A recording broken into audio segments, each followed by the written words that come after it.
Stranger Things. The complete lore explained. What if I told you that Stranger Things isn't just about a group of kids fighting monsters?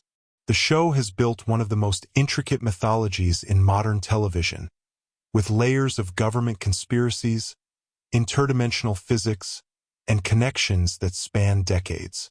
Today, we're diving deep into the complete lore of Stranger Things, from the origins of the Upside Down to the truth about Hawkins' lab. Let's get strange. The Upside Down, origins and nature. Let's start with the biggest mystery. What is the Upside Down? Many fans think Eleven created it when she made contact with the Demogorgon in 1983. But here's the truth. She didn't create it. She opened a gate to it. The Upside Down is a parallel dimension that has existed long before Elle touched that creature. Think of it as a dark mirror of our world, frozen in time at the moment the gate was opened. But here's where it gets interesting. The Upside Down isn't just a copy. It's more like a predatory ecosystem. When we see it, it's stuck on November 6, 1983, the day Will Byers vanished. The environment is toxic to humans, filled with spores and particles that can infect and possess living things. The vines, the tendrils, the organic matter coating everything. This suggests the Upside Down is almost a living entity itself, spreading like an infection. And the creatures? The Demogorgons, Demodogs, and the Mind Flayer aren't just random monsters. They're part of a hive mind, a collective consciousness that seems to have one goal: consume and conquer. Which brings us to the true villain of the series. The Mind Flayer, the Shadow Monster. The Mind Flayer, or as Dustin calls it, the Shadow Monster, is the apex predator of the Upside Down. Described as an ancient evil, this entity appears as a massive spider-like creature made of shadow and smoke. But it's so much more than that. The Mind Flayer operates through a hive mind, controlling every creature in the Upside Down like a puppet master. When it possessed Will in Season 2, we learned it could infiltrate our world, using humans as spies and eventually as weapons. In Season 3, it went further, creating the Flesh Flayer by possessing and melting down dozens of people into a single bioweapon. But here's a chilling detail most viewers miss. The Mind Flayer might not be native to the Upside Down either. Some theories suggest it conquered that dimension long ago and is now trying to do the same to ours. Its strategy is methodical: test the defenses, infect key individuals, build an army, and invade. Each season, it gets smarter and more dangerous. The question is, what does it want? Simple conquest? Or is there something in our world it needs? Hawkins' Laboratory, MKUltra, and Project Indigo. Now let's talk about how humans open this Pandora's box. Hawkins National Laboratory wasn't just some random government facility. It was ground zero for interdimensional research, built on the back of real CIA programs. The show references MKUltra, an actual CIA mind control program that ran from the 1950s to the 1970s. In the Stranger Things universe, Dr. Martin Brenner took this further. He wasn't just experimenting with drugs and psychological manipulation. He was trying to weaponize psychic abilities. This is where the numbered children come in. 11 wasn't the first or the last. We know there was at least a 1 who became Vecna, and we've seen 8 who has illusion powers.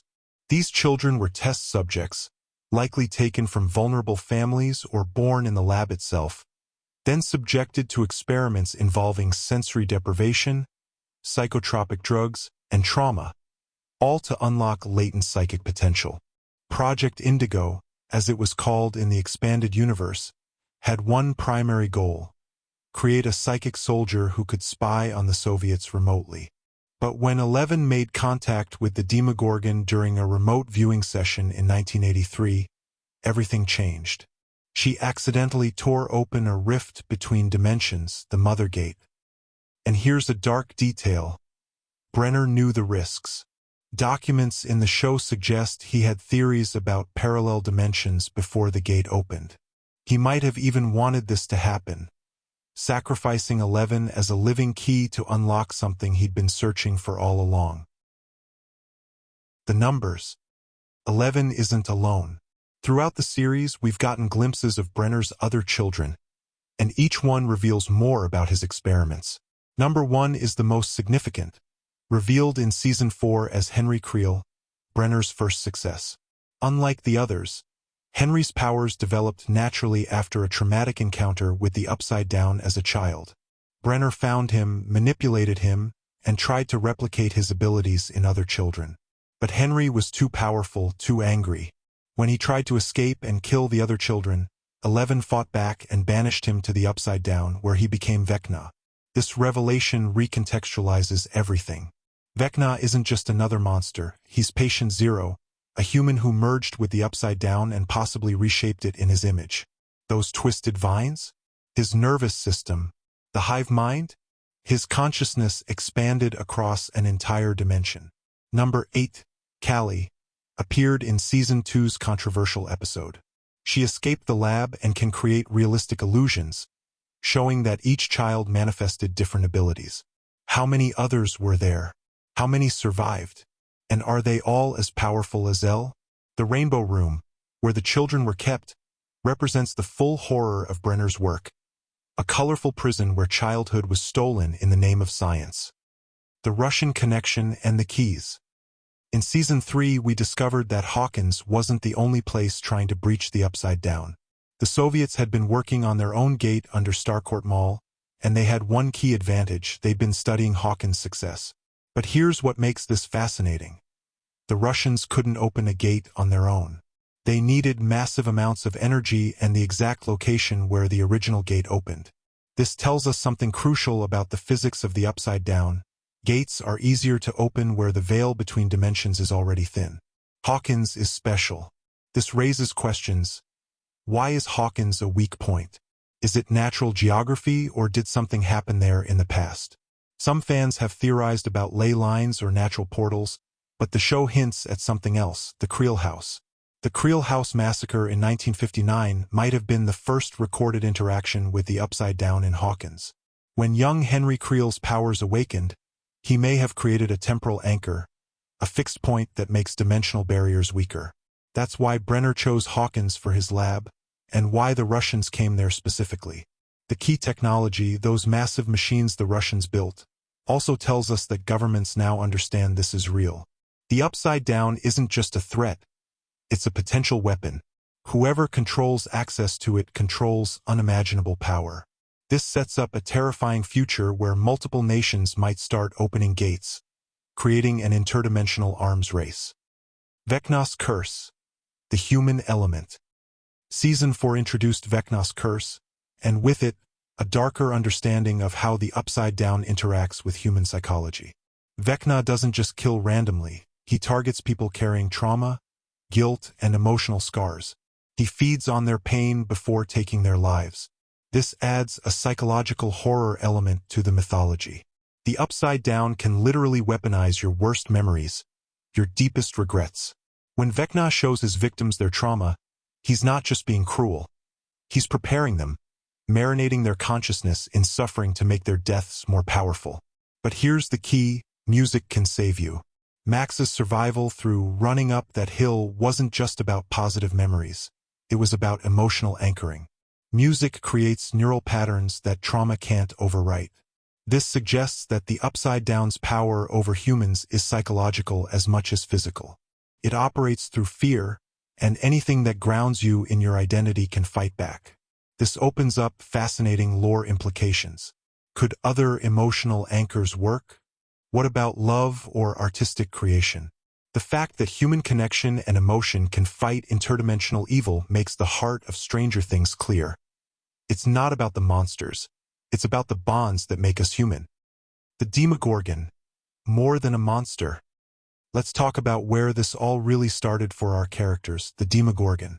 This creature is far more significant to the lore than most people realize. First, let's address the name.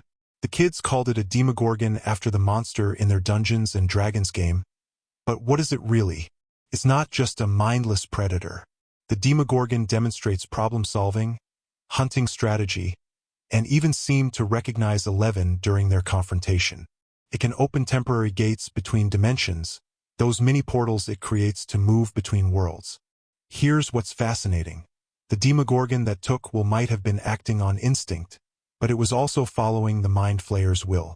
Remember, everything in the Upside Down is connected to that hive mind. So when it took Will instead of killing him immediately, when it dragged Barbara to its lair, when it built a nest, these weren't random actions. It was following a plan. The slug Will coughed up at the end of Season 1? That was the Upside Down trying to convert him, to make him a permanent resident of that dimension. Will survived in the Upside Down for a week by hiding, but also because the Demogorgon was keeping him alive for a purpose, to use him as a host for the Mind Flayer. And here's something chilling. In Season 2, we see multiple Demodogs, suggesting these creatures have a life cycle. They start as slug-like creatures, grow into adolescent dogs, and eventually mature into full Demogorgons. This means the Upside Down has a complete ecosystem with predators, prey, and reproduction. It's not just a dead mirror world. It's thriving in its own horrific way. The boy who came back wrong. Let's talk about Will Byers because his story is central to understanding how the Upside Down affects humans long-term. Will wasn't just a victim.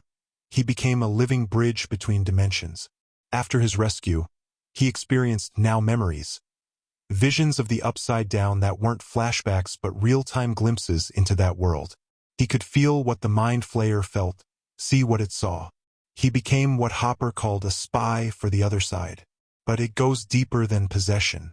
Will's connection to the Upside Down is permanent. Even after the Mind Flayer was exorcised from his body, he retained sensitivity to its presence. In Season 3, he could feel when the Mind Flayer returned before anyone else knew. This suggests that once you've been truly touched by the Upside Down, you're marked forever. Think about the implications. Will survived in that dimension longer than any human we know of. What did that do to him on a cellular level? The show hints that he's changed in ways we don't fully understand yet. His neck tingles when the Upside Down is near, like a psychic early warning system. There's also a sadder element to Will's story. He lost time, a week of his childhood stolen, replaced with trauma and terror.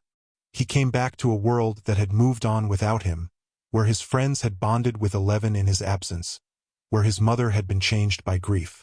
Will Byers is the human cost of Hawkins' supernatural problems, a reminder that every victory against the Upside Down leaves scars. And in Season 4, we learn something crucial. Vecna remembers Will. He was the first one taken after the gate opened, which means Will might have been part of a larger plan from the very beginning. The Creel House, Hawkins' original sin. Now we need to talk about the Creel House because this location is the key to everything. In 1959, the Creel family moved into this beautiful Victorian home in Hawkins. Within weeks, terrible things started happening. Animals died, lights flickered, the mother had visions. Then, in one night of horror, Virginia Creel and her daughter Alice were killed in what appeared to be a brutal murder. Victor Creel, the father, was blamed and institutionalized. But we know the truth. Young Henry Creel was responsible. He'd been having visions of a dark realm since childhood, and those visions awakened something in him. Psychic powers fueled by rage and a twisted philosophy. Henry believed humanity was a plague, that society's rules were a prison, and he wanted to remake the world according to his vision. When he killed his family, he wasn't just a murderous child. He was already becoming a conduit for the Upside Down's energy. Some fans theorize that Henry didn't just develop powers. He made contact with the Upside Down first, possibly even before it became what we recognize. His consciousness might have shaped that dimension, turning it into a reflection of his darkest thoughts. Here's where the timeline gets interesting. After the murders, Dr. Brenner found Henry. How? Was Brenner already researching psychic phenomena and the Creel massacre drew his attention? Or was there something else connecting them? The Creel house becomes significant again in Season 4 because it's where Vecna is most powerful. It's his anchor point in Hawkins, the place where his human identity was destroyed and his monster identity was born.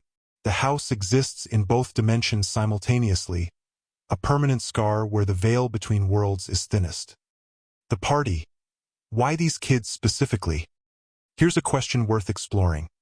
Why has the fate of the entire world fallen on a group of kids from Hawkins, Indiana? On the surface, it's circumstance. They were Will's friends, they went looking for him, they found 11. But the show suggests something deeper. These kids aren't just lucky or unlucky depending on how you look at it. They're uniquely qualified for this fight. Think about Mike. He's the strategist, the planner, the one who sees patterns and makes connections. His mind works like a D&D campaign, always thinking 3 steps ahead. He was the first to trust 11, the first to believe in the impossible. Lucas is the skeptic and the pragmatist, keeping the group grounded when things get too crazy. He asks the hard questions and makes sure they're not running into danger unprepared. He's also fiercely loyal once you earn his trust. Dustin is the heart and the brain. He geeks out over the science, makes pop culture connections, and can befriend literally anyone, from Steve to a secret Russian spy to Eddie the metalhead. His curiosity drives the investigation forward. Will is the artist, the sensitive one who feels things others miss. His connection to the Upside Down makes him a living sensor, but more than that, his capacity for emotion and his refusal to let trauma make him cruel represents everything the Mind Flayer and Vecna aren't. Max brings trauma survival and resilience. She's been fighting her own demons long before Vecna targeted her. Her ability to hold on in the face of overwhelming darkness is her superpower. And 11? She's the weapon that became a person. Raised to be a tool, she chose to be a protector. Her journey from numbered experiment to real girl with real friends is the emotional core of the series. These kids work because they represent different kinds of strength, and the Upside Down requires all of them to defeat it. It's not about superpowers. It's about friendship, loyalty, and refusing to give up even when the world is ending. The adults: Hopper, Joyce, and Murray. But the kids can't do this alone, which brings us to the adults who've stepped up to fight alongside them. Jim Hopper is the broken hero, a man who lost his daughter to cancer and drowned his grief in pills and alcohol. When Will disappeared, it triggered something in Hopper. He got a second chance to save a child, and that redemption arc has defined his character. But there's more to Hopper's story. He knows more than he initially let on about Hawkins' lab. He was around when weird things started happening in Hawkins, and there are hints that his daughter Sarah's cancer might not have been natural. Some fans theorize she was exposed to chemicals or radiation from the lab's early experiments. This would explain Hopper's intensity when investigating Hawkins' lab and his willingness to make a deal with Brenner. In Season 4, we learn Hopper survived the explosion at Starcourt and was taken prisoner by the Russians. His imprisonment reveals that he's become an international asset. Both the US and Russian governments know he has critical knowledge about the Upside Down. He's not just a small-town cop anymore. He's a soldier in an interdimensional war. Joyce Byers is the mother who wouldn't give up. When everyone said Will was dead, she knew he was alive. Her connection to her son transcended dimensions. Those Christmas lights weren't just a lucky guess. They were a mother's intuition weaponized through pure desperation. Joyce represents the power of parental love as a force that can literally break through dimensional barriers. And then there's Murray Bauman, the paranoid conspiracy theorist who turned out to be right about everything. Murray's importance is often overlooked, but he's the one who translated the Russian code, infiltrated the facility, and has connections to both American and Soviet intelligence. He's also the audience surrogate who says what we're all thinking. This is absolutely insane, but we have to deal with it anyway. Together, these adults provide resources, experience, and most importantly, they believe the kids.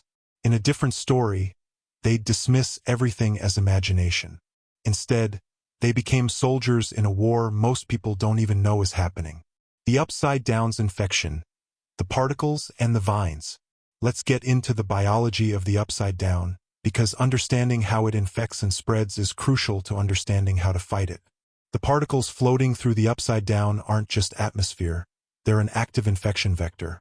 When Hopper, Joyce, and Murray wore hazmat suits, they weren't being overly cautious. Those particles can enter your body and begin changing you at a cellular level. Will's possession showed us the progression. First, the particles enter through inhalation. Then they begin affecting your nervous system, creating a link to the hive mind.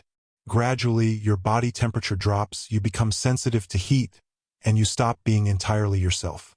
The Mind Flayer doesn't just control you, it starts rewriting you from the inside out. The vines are even more disturbing. They're not plants. They're more like neural pathways or blood vessels for the Upside Down itself. When our heroes hurt the vines, the Demogorgon felt it. When they burned the tunnel system in Season 2, the Mind Flayer felt it. This confirms that the Upside Down is one massive organism, and everything in it, the decay, the vines, the creatures, are all parts of the same body. Season 4 expanded this with Vecna's revelation. Those vines aren't just random, they're his nervous system, spreading through the Upside Down like a mycelial network. He's not just living in that dimension. He's becoming it, merging with it, expanding his consciousness across the entire realm. The Endgame. So here's where we stand as we approach the final season. The gates are open and spreading. Vecna is wounded but adapting. 11 has her powers back but doesn't fully understand her connection to Henry Creel. Wilkins sense the Upside Down but might be more connected to it than anyone realizes. Hawkins is ground zero for a dimensional invasion that could spread worldwide. The lore has shown us that this isn't just about closing a gate. The Upside Down and our world have been bleeding into each other since 1959, maybe even longer. Henry Creel's transformation into Vecna might have been inevitable, a corruption that was always going to happen when human consciousness encountered that dark realm.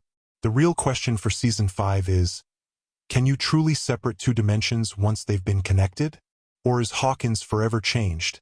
A place where the veil is permanently thin and monsters can always find a way through?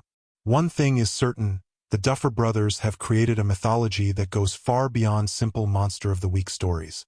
Every season has built on the last, revealing new layers while staying true to the core. This is a story about how love, friendship, and human connection are the only real weapons against the darkness. The Timeline Paradox. Is the Upside Down frozen or evolving? Now let's tackle one of the most debated mysteries in Stranger Things lore. Why is the Upside Down frozen on November 6, 1983? When Nancy and Robin explore the Upside Down in Season 4, they discover Nancy's diary stopped at the exact moment the Mother Gate opened. Her guns are there, her notes, everything from that specific day. But nothing after.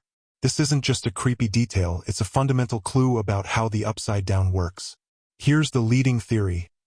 The Upside Down doesn't just copy our world, it takes a psychic snapshot at the moment of connection. When 11 opened the gate in 1983, she created a permanent impression of Hawkins at that exact moment in time. It's like taking a photograph, except this photograph is an entire dimension. But here's where it gets complicated. If the Upside Down is frozen in 1983, how do new gates work? How can Vecna manipulate things in real time? The answer might be that the environment is frozen, but consciousness isn't. Vecna, the Mind Flayer, and all the creatures can move through this frozen landscape and interact with it dynamically. They're not bound by the temporal snapshot, only the physical architecture is. Some fans have proposed an even wilder theory. What if every time a gate opens, it creates a new layer of the Upside Down? Multiple versions stacked on top of each other, each frozen at different moments. This would explain inconsistencies in what we see and suggest the Upside Down is far more complex than a simple mirror dimension. There's also the question of causality. If Vecna was banished to the Upside Down in 1979, for years before it supposedly copied Hawkins, what did that realm look like before? Was it always a twisted version of our world? Or did Henry Creel's arrival actually shape it into what it became? Did his consciousness impose the architecture of Hawkins onto a formless void? This paradox is crucial because it determines whether the Upside Down has always existed or whether it's something humans created through their interference. And that answer changes everything about how we fight it. Brenner versus Owens. Two approaches to the crisis.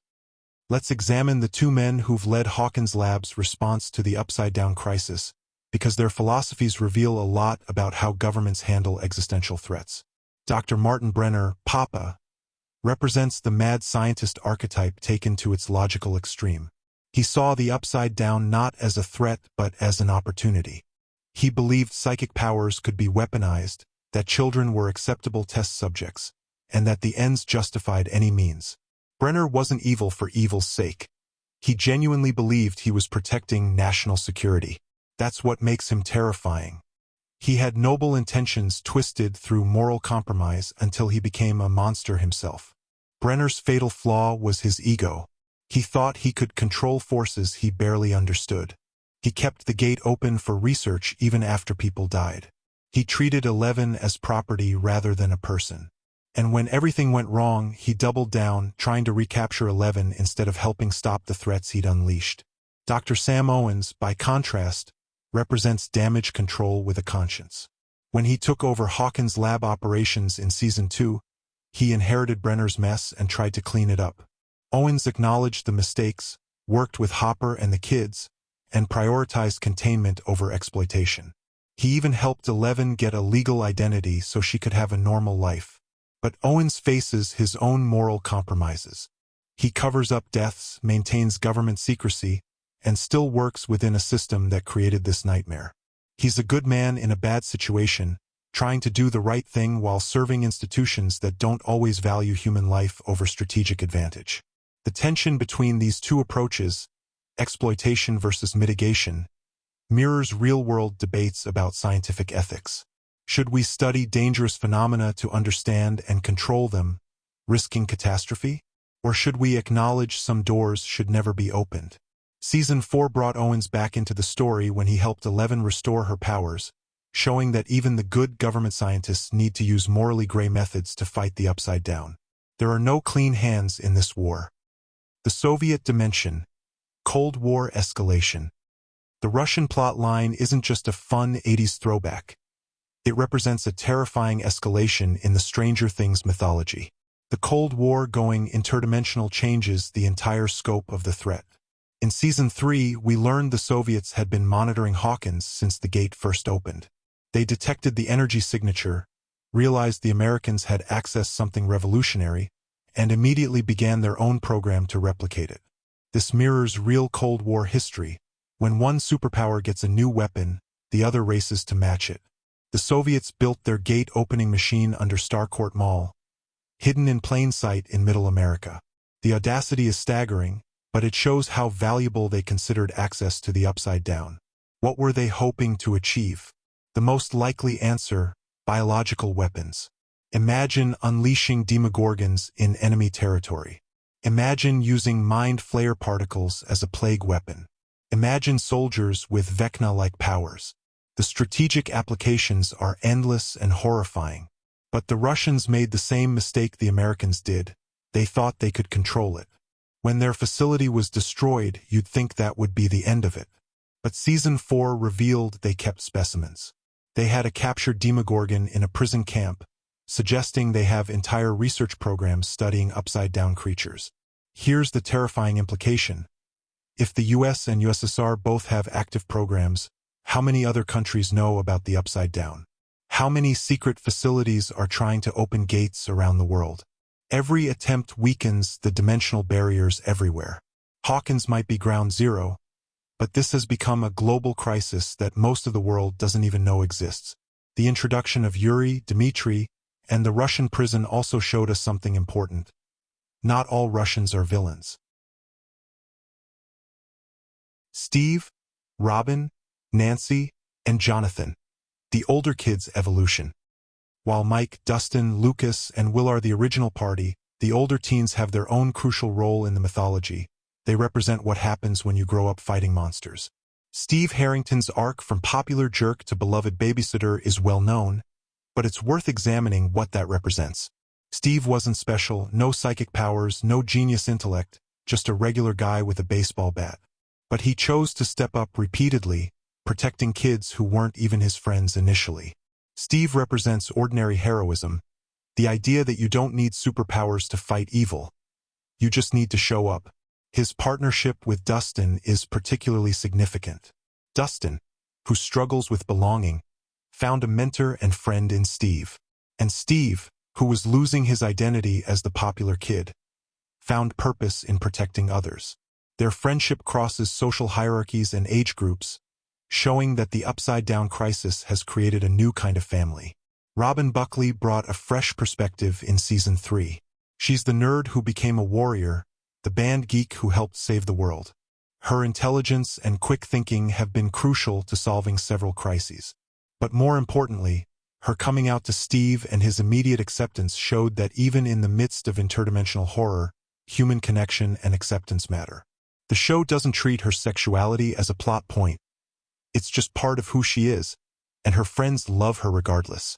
Nancy Wheeler evolved from concerned sister to investigative warrior. She's the one who keeps pushing for truth, who won't accept convenient lies. Her journalism background makes her uniquely suited to uncovering conspiracies, and her determination has driven several major breakthroughs. Nancy also represents the struggle between normal life and this secret war. She wants a future, a career, normalcy, but she can't escape Hawkins and its nightmares. Jonathan Byers, often sidelined by fans, represents the artistic observer. He sees things others miss, documents reality, and approaches problems from unexpected angles. His relationship with Nancy also grounds the story emotionally. They're young people trying to have a relationship while fighting for survival. These older teens serve as a bridge between the kids' perspective and the adults' resources. They're old enough to be taken seriously but young enough to think creatively and take risks adults might avoid. Erica, Eddie, and Argyle. Unexpected heroes. Sometimes the most interesting lore comes from unexpected characters who bring new dimensions to the mythology. Erica Sinclair started as Lucas's annoying little sister, but became crucial to the Season 3 crisis. She's the pragmatist who demands fair compensation, the skeptic who adapts quickly once she sees the truth. Erica represents the younger generation watching the original party, kids who will inherit this war whether they want it or not. By Season 4, she's fully integrated into the monster-fighting crew, showing how the crisis is expanding to include more and more people. Eddie Munson, introduced in Season 4, became a fan favorite because he embodied the show's themes perfectly. He was an outcast, blamed for murders he didn't commit, hunted by a town that never understood him. Eddie's love of D&D, metal music, and fantasy connected him to the original party's interests, but he also brought something new. He represented how society creates monsters by marginalizing people who don't fit in. When Eddie sacrificed himself to give the others time to fight Vecna, he wasn't just being heroic. He was reclaiming his narrative. The town called him a satanic cult leader and murderer, but he died a hero, saving people who never gave him a chance. The tragedy is that Hawkins still thinks he's a villain. There's no public redemption, only the knowledge that his friends know the truth. Eddie's death also represents the real cost of this war. Not everyone makes it. Sometimes the brave and good die, and there's no epic funeral or public recognition. Sometimes sacrifice happens in the shadows, known only to those who were there. Argyle brought levity but also wisdom wrapped in stoner philosophy. His pizza van became a mobile base. His easygoing nature helped de-escalate tense situations, and his willingness to accept the weird without judgment made him invaluable. Argyle represents the outsider perspective, someone from California who brings fresh eyes to Hawkins' particular madness. These supporting characters show that the upside-down crisis is expanding beyond the original party, creating a larger community of people who know the truth and fight together. The number system. Decoding Brenner's experiment hierarchy. Let's dive deeper into something that's been lurking in the background since Season 1. The numbering system for Brenner's test subjects. Why numbers? What do they represent? The obvious answer is dehumanization. Calling children by numbers instead of names strips away their identity, making them easier to treat as lab specimens. But there's more to it than psychological control. The numbers likely represent the order in which subjects entered the program or achieved certain milestones. We know one, Henry Creel, was Brenner's first success, the proof of concept that psychic powers could be real and controllable. But here's a chilling detail. If Henry was number 1 in the late 1970s, and 11 was born in 1971, what happened to the numbers in between? Some theories suggest the numbers represent successful subjects who manifested powers, meaning there could have been dozens or hundreds of failed experiments we never see. Others think the numbers are sequential by birth or acquisition, meaning 2 through 10 existed between Henry and Jane. Season 4 showed us the Rainbow Room Massacre where Henry killed most of the other children. We see several numbers in that scene, children with various abilities all training together. This confirms there was a full program running simultaneously with multiple powered subjects. But here's what's fascinating. Each number seems to have manifested different abilities. 11 has telekinesis and remote viewing. 8 has illusion casting. 1 has reality manipulation and absorption powers. This suggests Brenner was trying to create a full spectrum of psychic abilities, possibly for different tactical applications. Imagine the military applications. Send 2 for espionage, 3 for interrogation, 8 for psychological warfare, 11 for direct assault. Brenner wasn't just creating weapons.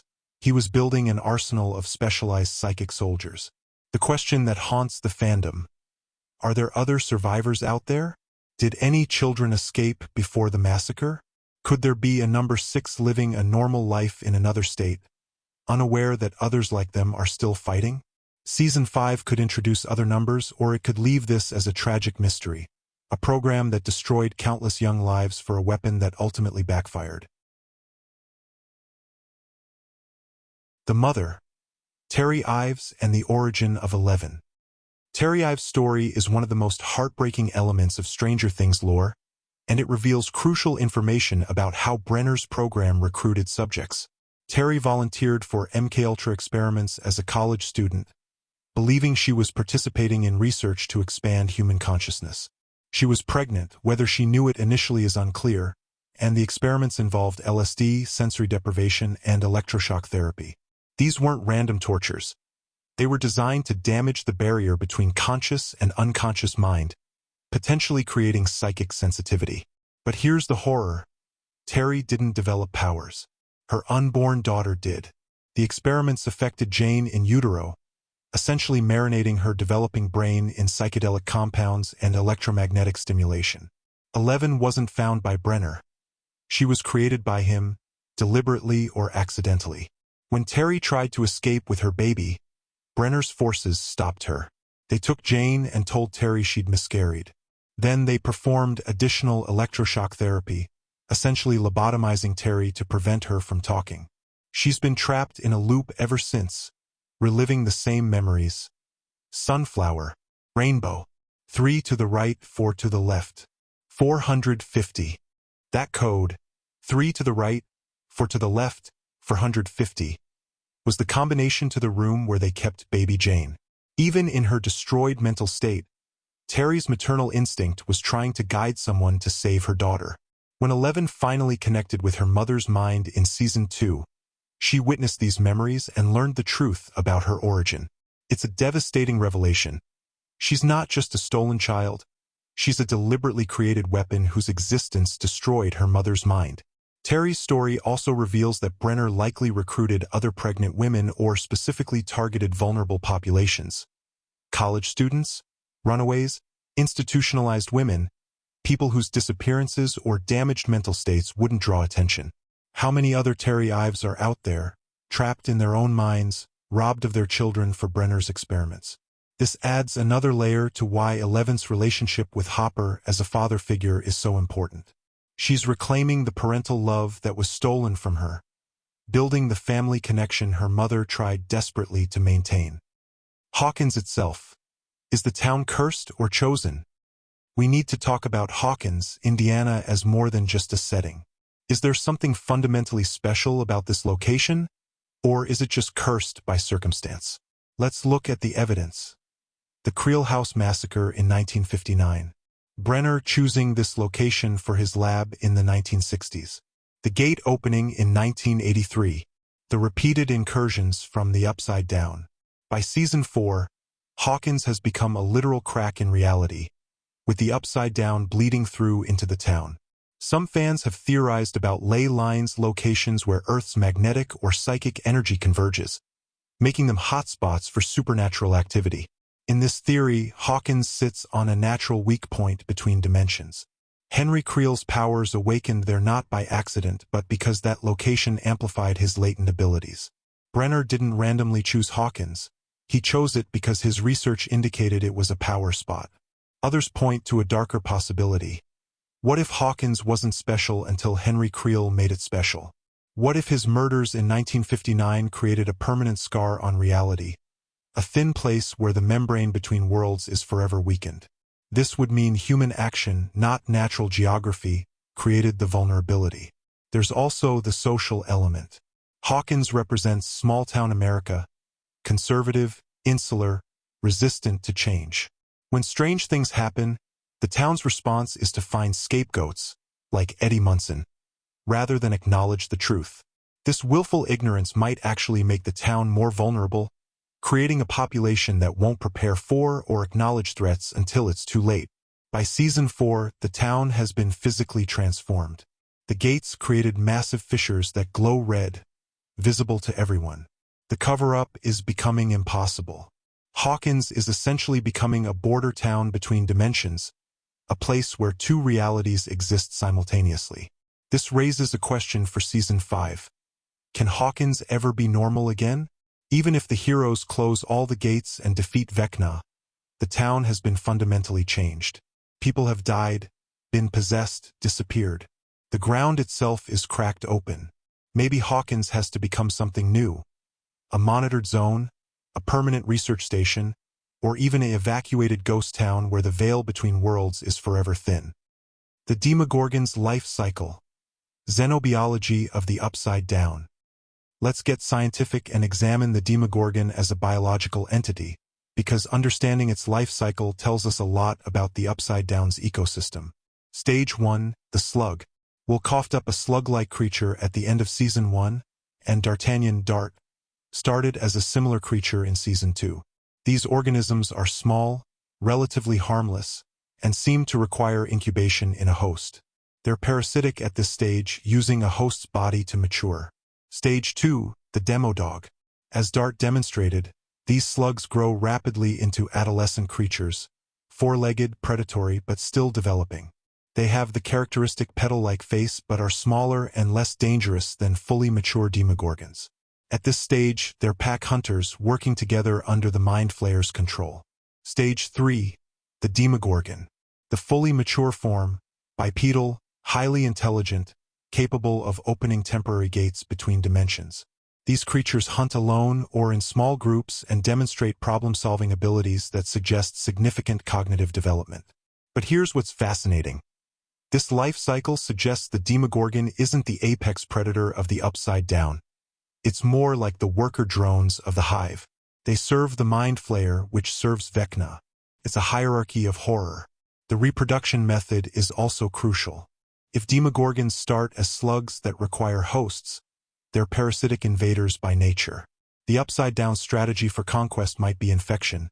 Introduce slugs into our dimension, let them incubate in hosts, and gradually build an army of creatures that can survive in both worlds. We also need to consider what these creatures eat. In the Upside Down, we see them bringing prey to their lairs, suggesting they need organic matter. But the Upside Down appears dead and decaying. Where does the food chain begin? The most disturbing theory. The Upside Down feeds on our world. It's not a parallel ecosystem. It's a parasitic dimension that can only sustain itself by consuming life from our reality. Every person taken to the Upside Down, every creature that feeds there, is importing energy from our world into that dying dimension. The gates aren't just passages, they're feeding tubes. Callie and the Path Not Taken. 11's alternate future. Season 2's The Lost Sister episode is often criticized as the weakest in the series, but Callie Prasad number 8 represents crucial lore about what 11 could have become. Callie escaped Hawkins' lab and built a new life based on revenge. She uses her illusion powers to hunt down and punish the people who worked at the lab, the ones who tortured her and the other children. Her philosophy is simple. They hurt us, so we hurt them back. The system failed to protect us, so we create our own justice. When 11 finds her, she's tempted by this path. Callie offers her belonging, understanding from someone who shares her trauma, and permission to be angry. For a brief moment, we see what 11 could become if she lets rage define her. A vigilante using her powers for vengeance rather than protection. But 11 chooses differently. She realizes her real family is in Hawkins, Hopper, Mike, her friends. She chooses to use her power to protect rather than punish. This is the moral center of Stranger Things. Power without compassion becomes tyranny, but power guided by love becomes heroism. Callie's importance to the lore extends beyond this lesson. She proves Brenner's experiments created multiple survivors with different abilities. Her illusion powers also suggest that psychic abilities can manifest in diverse ways. 11 affects physical reality, while Callie affects perception and consciousness. This diversity implies the human mind has multiple latent potentials that the right or wrong stimulus can unlock.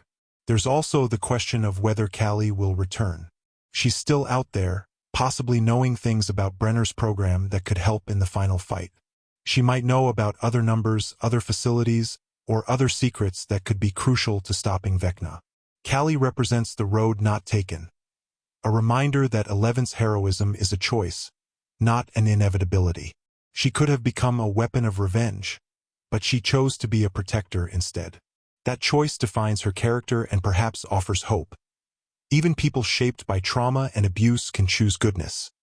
The Starcourt Mall, capitalism, conspiracy, and Cold War paranoia. Season 3 Starcourt Mall serves as more than just a setting. It's a commentary on 1980s American culture and a perfect cover for Soviet infiltration. The mall represents Reagan-era capitalism and consumption at its peak. It's bright, shiny, and designed to make people spend money and stop thinking critically. The mom-and-pop shops of downtown Hawkins close because they can't compete with the big retail chains. This economic transformation makes Hawkins residents distracted and complacent, perfect conditions for a secret invasion. The Soviets hid their gate-opening facility directly under the mall, using the construction and the massive power draw of all those stores to disguise their operation. It's brilliant tradecraft. Hide your evil science lab under the symbol of American excess. No one questions why a mall needs so much power because, hey, capitalism. But there's a deeper symbolism. The mall represents America's blind spots during the Cold War. While citizens were distracted by consumerism, real threats operated beneath their feet. The government knew about the Russian presence but couldn't act without revealing the Upside Down's existence. It's a perfect storm of secrecy, paranoia, and institutional dysfunction. The Battle of Starcourt also represents the first time the Upside Down threat became somewhat public. People saw the mind flayer. They witnessed the mall explode. The cover story, a fire caused by faulty wiring, barely holds up. By Season 4, Hawkins residents are primed to believe conspiracy theories, which is why they so easily accept that Eddie Munson is a satanic cult leader. The town's trust in official narratives has eroded. Starcourt's destruction marks the end of Hawkins' innocence. Before, the Upside Down was a secret known to a few. After, the whole town senses something is wrong, even if they don't know exactly what. The mall's ruins become a monument to the war being fought in secret, a scar on the landscape that mirrors the scars on the survivors. And let's not forget, the Starcourt battle is where Hopper died, or rather, where he was captured by Russians. This personal tragedy is directly linked to the larger geopolitical conspiracy, showing how individual lives get crushed between competing powers. The final countdown, what we know about Season 5. As we approach the final season, let's compile what we know and what we can reasonably speculate. Canon facts. The gates are open and spreading. Vecna is wounded but regenerating. The Upside Down is bleeding into Hawkins, creating a hybrid zone. 11 has her powers back. Wilkins sense Vecna's presence. Hopper and Joyce are back together. The party is united but traumatized. The Duffer Brothers have confirmed Season 5 will be the end. No spin-offs of the main story, just a conclusion to this tale. They've also hinted that the final season will include time jumps and return to the show's roots, focusing on the core relationships that made Season 1 special. Here's what we can speculate. The final battle will likely require all the powered individuals working together, 11, possibly other numbers, and maybe even finding a way to use Vecna's connection to Will. The government will have to go public or face total collapse of their cover-up. The Soviet program will probably return, raising the stakes to a global crisis.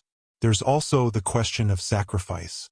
Stranger Things has been relatively kind to its main characters compared to other dark fantasy shows, but the final season might change that. Will anyone have to give their life to close the gates permanently? Could Eleven need to sacrifice herself, choosing to stay in the Upside Down to seal it from within? The most hopeful theory. The heroes find a way to separate Vecna from the Upside Down, revealing that Henry Creel's consciousness has been corrupted by something else, the true intelligence behind that dimension. If they can save Henry or at least free him from possession, they might close the gates without destroying Eleven or dooming anyone to eternal exile. One thing is certain. After 5 seasons of building this mythology, the payoff needs to honor everything that came before while delivering a satisfying conclusion. The Duffer Brothers have one more chance to stick the landing. Whatever happens in Season 5, it will define how we remember Stranger Things forever. So get ready, stock up on Eggos, charge your flashlights, and prepare your favorite song, just in case. The final battle is coming, and Hawkins will never be the same.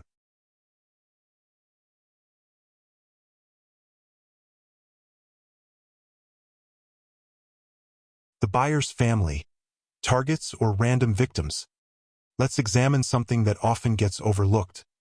Why was Will Byers specifically taken that night in November 1983? Was it random, or was the Byers family already marked by the Upside Down? Think about the circumstances. Will was riding home alone on a dark road when the Demogorgon appeared. But here's what's strange. The creature had to hunt for him. It didn't just grab the first person it found.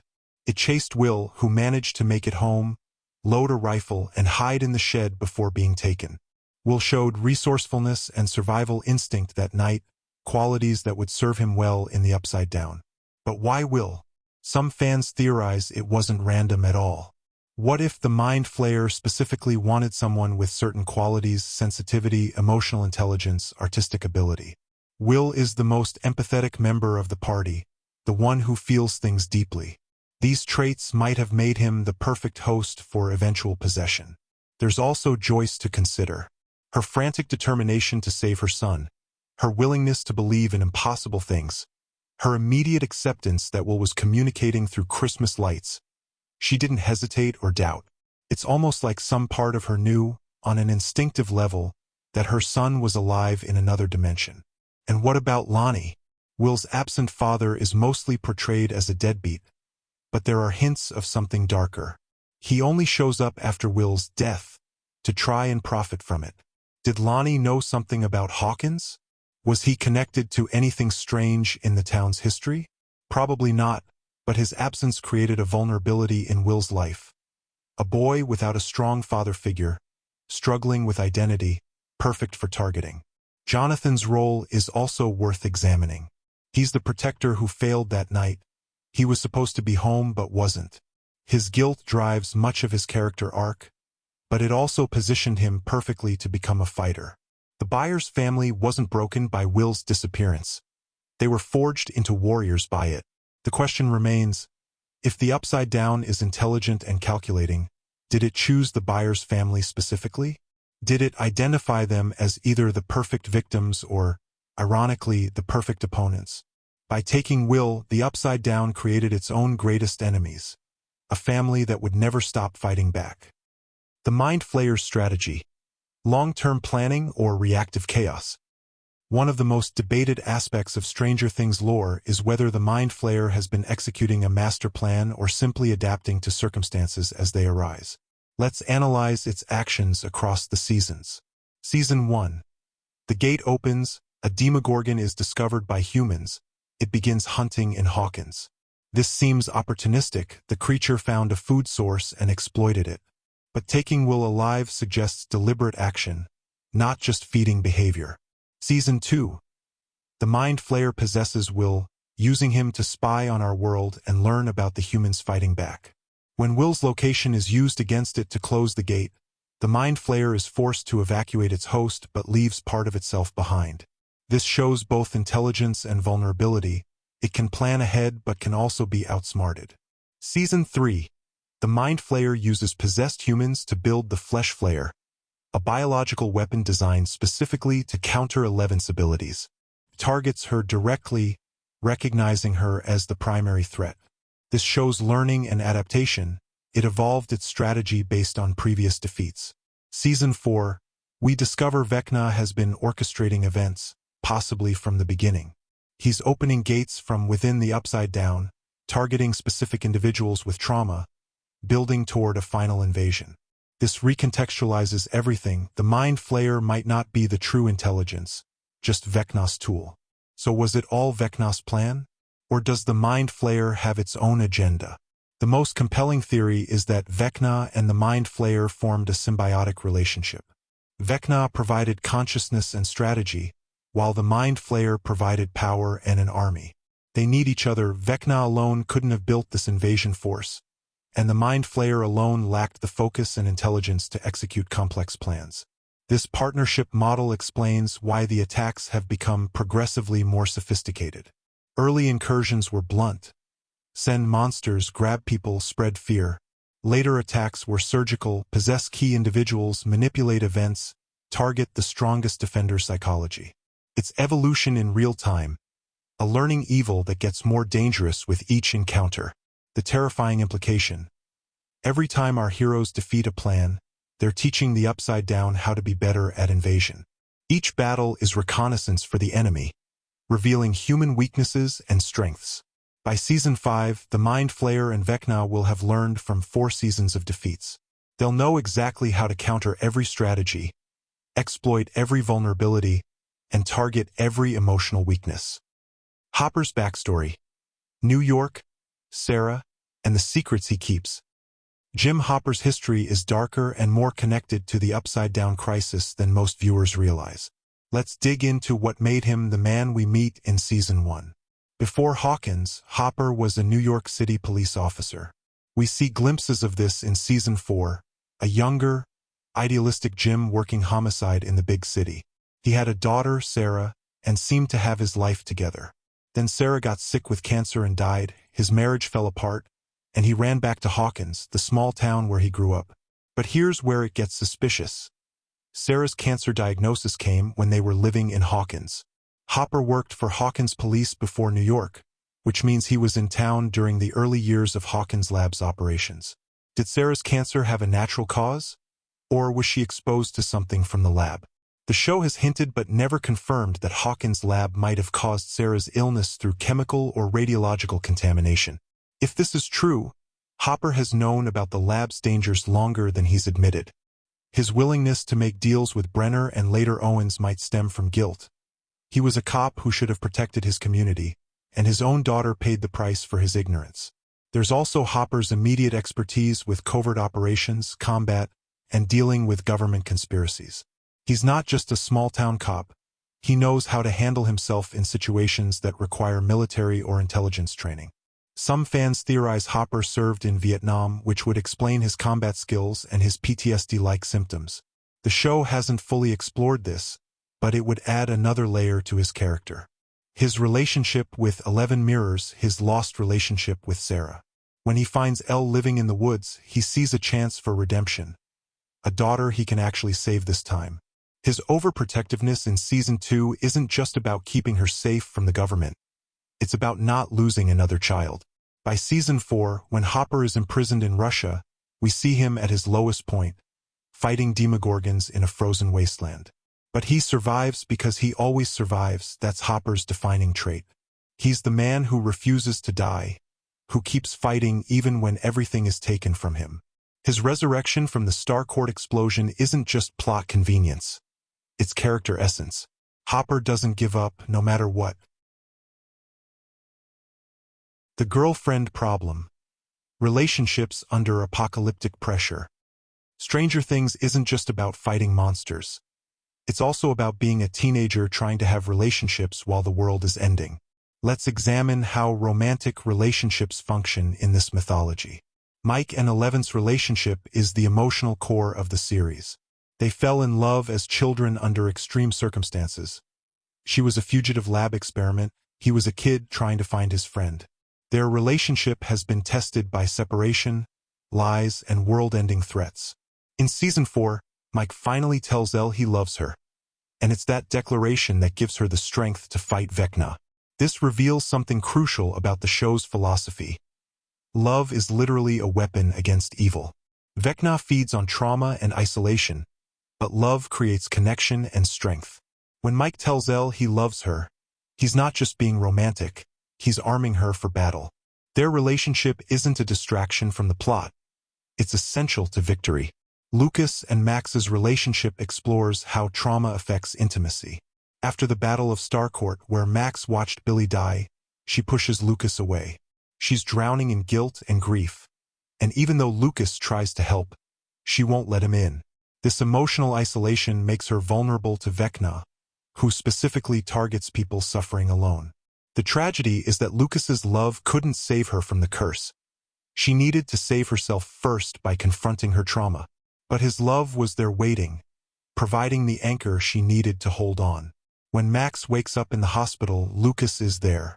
The relationship didn't prevent the tragedy, but it might be what helps her recover.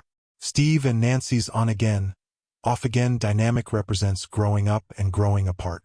They were perfect for each other in high school, but as they face real danger and develop as people, their paths diverge. Nancy chooses Jonathan, who understands her ambition and intellect. Steve gracefully accepts this and becomes something better than a boyfriend. He becomes the group's protector and everyone's friend. Hopper and Joyce's slow burn romance is the adult version of the same theme. Two damaged people, both widowed or divorced, both carrying trauma, who find each other again. Their relationship develops through shared crisis, and by season 4, they're fully committed.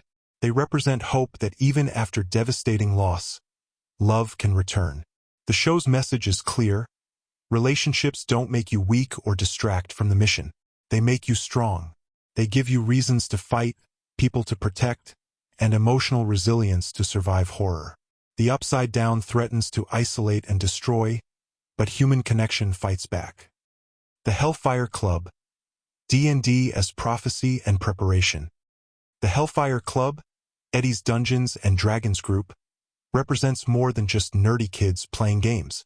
D&D has been a through line since season 1, and it serves a crucial function in the Stranger Things mythology.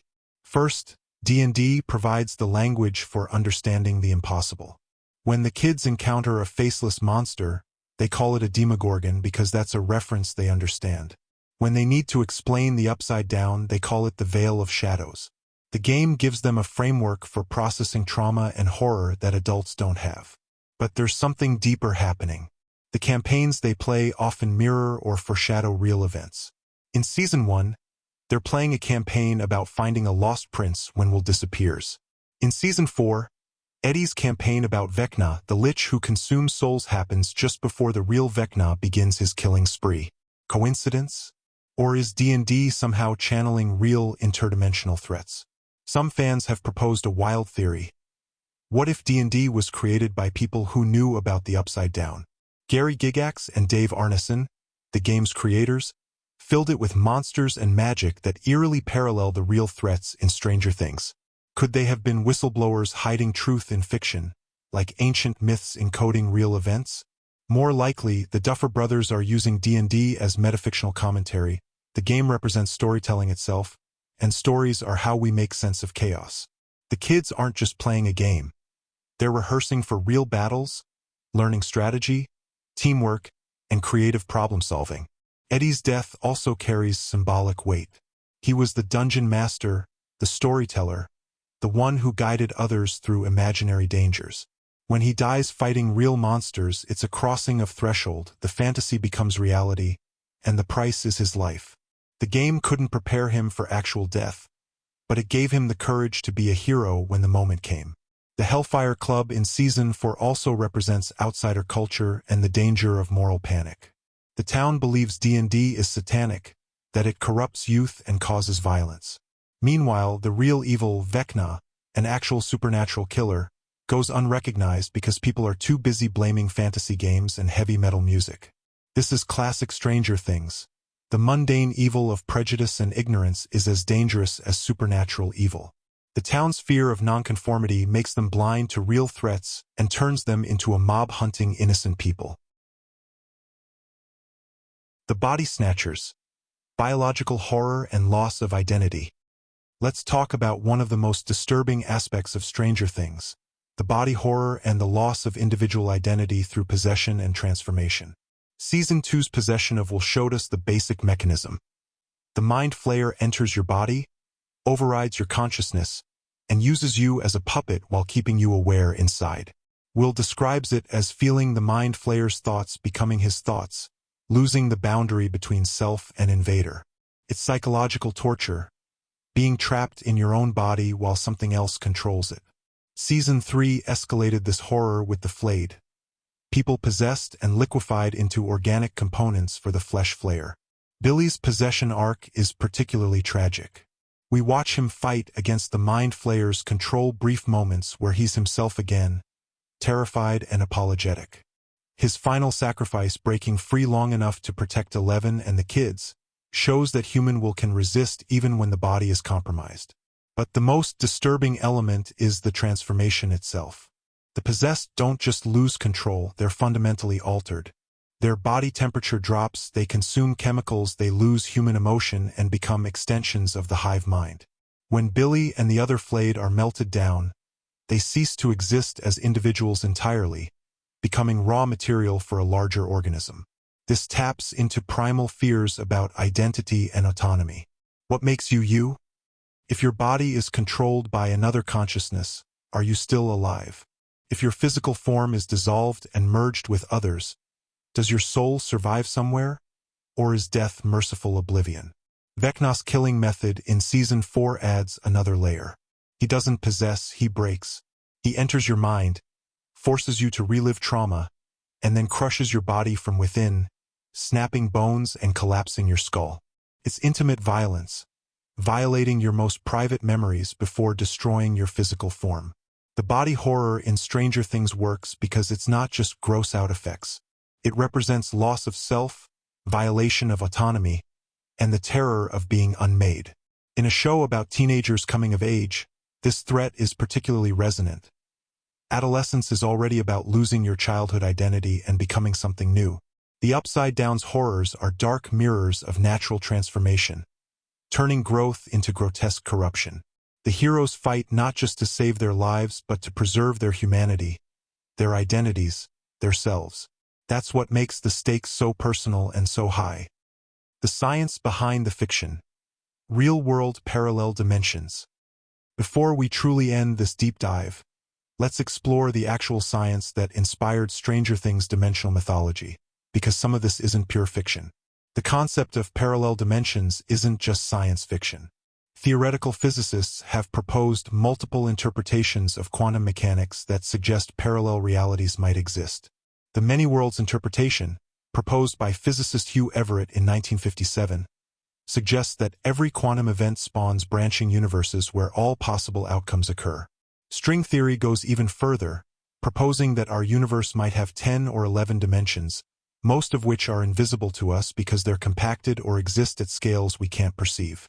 The Upside Down could theoretically be understood as one of these hidden dimensions that somehow intersects with our observable three-dimensional space. But here's where it gets really interesting. The show's depiction of the Upside Down as a dark mirror actually parallels theories about antimatter and negative space. In physics, antimatter is regular matter with opposite charge. When matter and antimatter meet, they annihilate each other in an explosion of energy. Could the Upside Down be a kind of anti-reality that destabilizes our world when they touch? Sensory deprivation tanks, like the ones Eleven uses, are real and have been studied since the 1950s. Dr. John C. Lilly developed isolation tanks and experimented with them extensively, sometimes under the influence of psychedelics. While his research never produced psychic powers, it did reveal that the brain behaves very differently when deprived of external stimuli, sometimes producing hallucinations, altered states of consciousness, and feelings of dissolution of self. The MKUltra program that inspired Brenner's experiments was absolutely real. From 1953 to 1973, the CIA conducted illegal experiments on unwitting subjects, dosing them with LSD using electroshock therapy, and attempting to develop mind control techniques. Many subjects suffered permanent psychological damage, and some died. The program was exposed in the 1970s, leading to congressional hearings and public outrage. So while the Upside Down itself is fiction, the show is built on a foundation of real science, real government conspiracies, and real human experimentation. That grounding in reality makes the fantasy elements more disturbing and believable. Vecna's philosophy, nihilism, social Darwinism, and the villain's worldview. To truly understand Vecna as an antagonist, we need to examine his philosophy, the ideology that drives him to want to destroy and remake reality. Henry Creel wasn't born evil. He was born different, with abilities that set him apart. His philosophy developed from his experiences and observations. He saw humanity as false, their social structures as prisons, their emotions as weaknesses. He believed the natural order was predator and prey, strong and weak, and that society's rules were a corruption of this truth. This is essentially a twisted form of social Darwinism mixed with nihilism. Henry saw himself as evolution's next step, Homo superior, and everyone else as obsolete. His family wasn't cruel to him, they were normal, but to Henry, normalcy itself was a disease. His mother's attempts to make him conform, his father's oblivious contentment, his sister's ordinary happiness all represented everything he despised about humanity. When he killed his family, he wasn't just eliminating people who annoyed him. He was making a philosophical statement. I reject your reality and your values. I am beyond your morality. I will create a new order. This worldview intensified when he was banished to the Upside Down. Instead of dying or being destroyed, he merged with that dimension and became something more than human. From his perspective, this proved he was right. He transcended humanity and became a godlike entity. Now he wants to return and fix the world by destroying it and rebuilding it in his image. Vecna's targeting of traumatized individuals isn't random cruelty. It's ideological. He believes trauma reveals truth, that pain strips away social conditioning and shows people who they really are. By forcing his victims to confront their darkest moments, he thinks he's liberating them from false happiness before granting them the mercy of death. The horror of Vecna isn't just his power, it's his conviction. He genuinely believes he's doing something necessary, even righteous. He's the ultimate nihilist who found meaning in destruction and sees himself as a revolutionary tearing down a corrupt system. This makes him a perfect villain for Stranger Things because he represents the opposite of everything the show values. Where the heroes believe in connection, love, and community, Vecna believes in isolation, power, and domination. Where they see trauma as something to heal from, he sees it as truth to embrace. The California crew, Elle, Will, Jonathan, and Mike's West Coast isolation. Season 4's California storyline is often overshadowed by the Hawkins plot, but it reveals crucial character development and thematic elements about displacement and identity. After the Battle of Starcourt, the Byers family and Eleven moved to California for safety and a fresh start.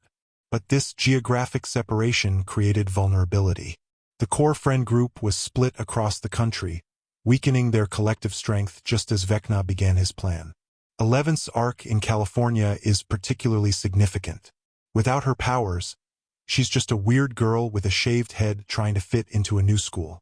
She faces bullying, social rejection, and identity crisis. Who is Eleven without her powers? Who is Jane Hopper when she can't be the hero? Her humiliation at the roller rink, where Angela publicly mocks her and she snaps, hitting Angela with a skate, is a low point.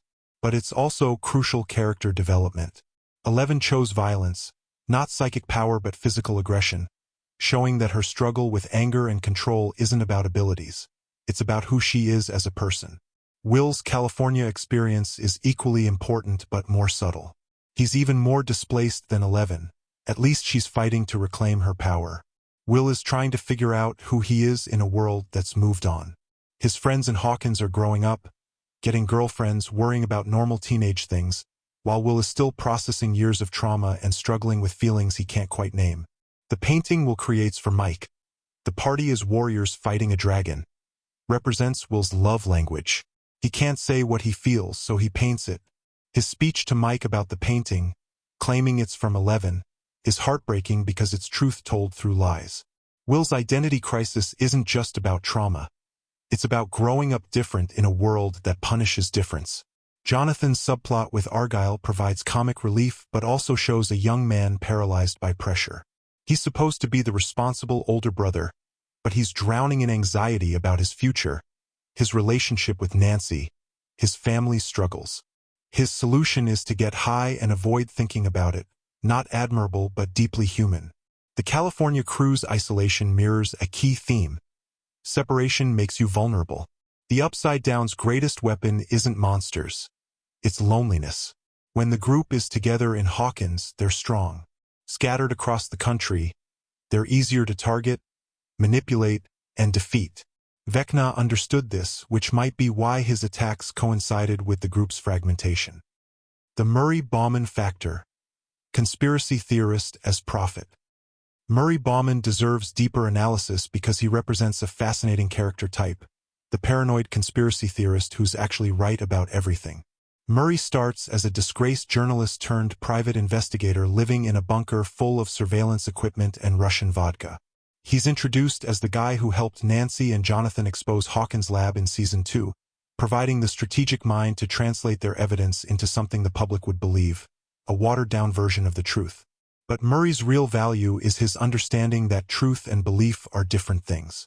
He knows the full truth about Hawkins would sound insane, so he helps craft a believable lie that contains enough truth to cause change. He's a spin doctor for the good guys, manipulating information to achieve justice when the raw facts are too bizarre to be credited. His Russian language skills become crucial in Season 3 when he translates the Soviet code, proving that his paranoia about Russian infiltration was justified. In Season 4, his willingness to infiltrate a Soviet prison, posing as Yuri the smuggler, shows he's not just a theorist. He's a man of action when needed. Murray also serves as comic relief, but his humor comes from a dark place. He drinks heavily, lives alone, and has clearly been marginalized by society for his beliefs. He represents everyone who's been called crazy for seeing patterns others miss. In the Stranger Things universe, vindication comes, but at the cost of knowing that terrible things are happening and most people will never believe it. There's also his role as relationship counselor, pushing Nancy and Jonathan together, later encouraging Hopper and Joyce to admit their feelings. Murray sees through people's emotional defenses as easily as he sees through government conspiracies. He's perceptive about human nature, understanding that fear and social conditioning often prevent people from pursuing what they actually want. Murray represents the outsider perspective that's essential to seeing truth.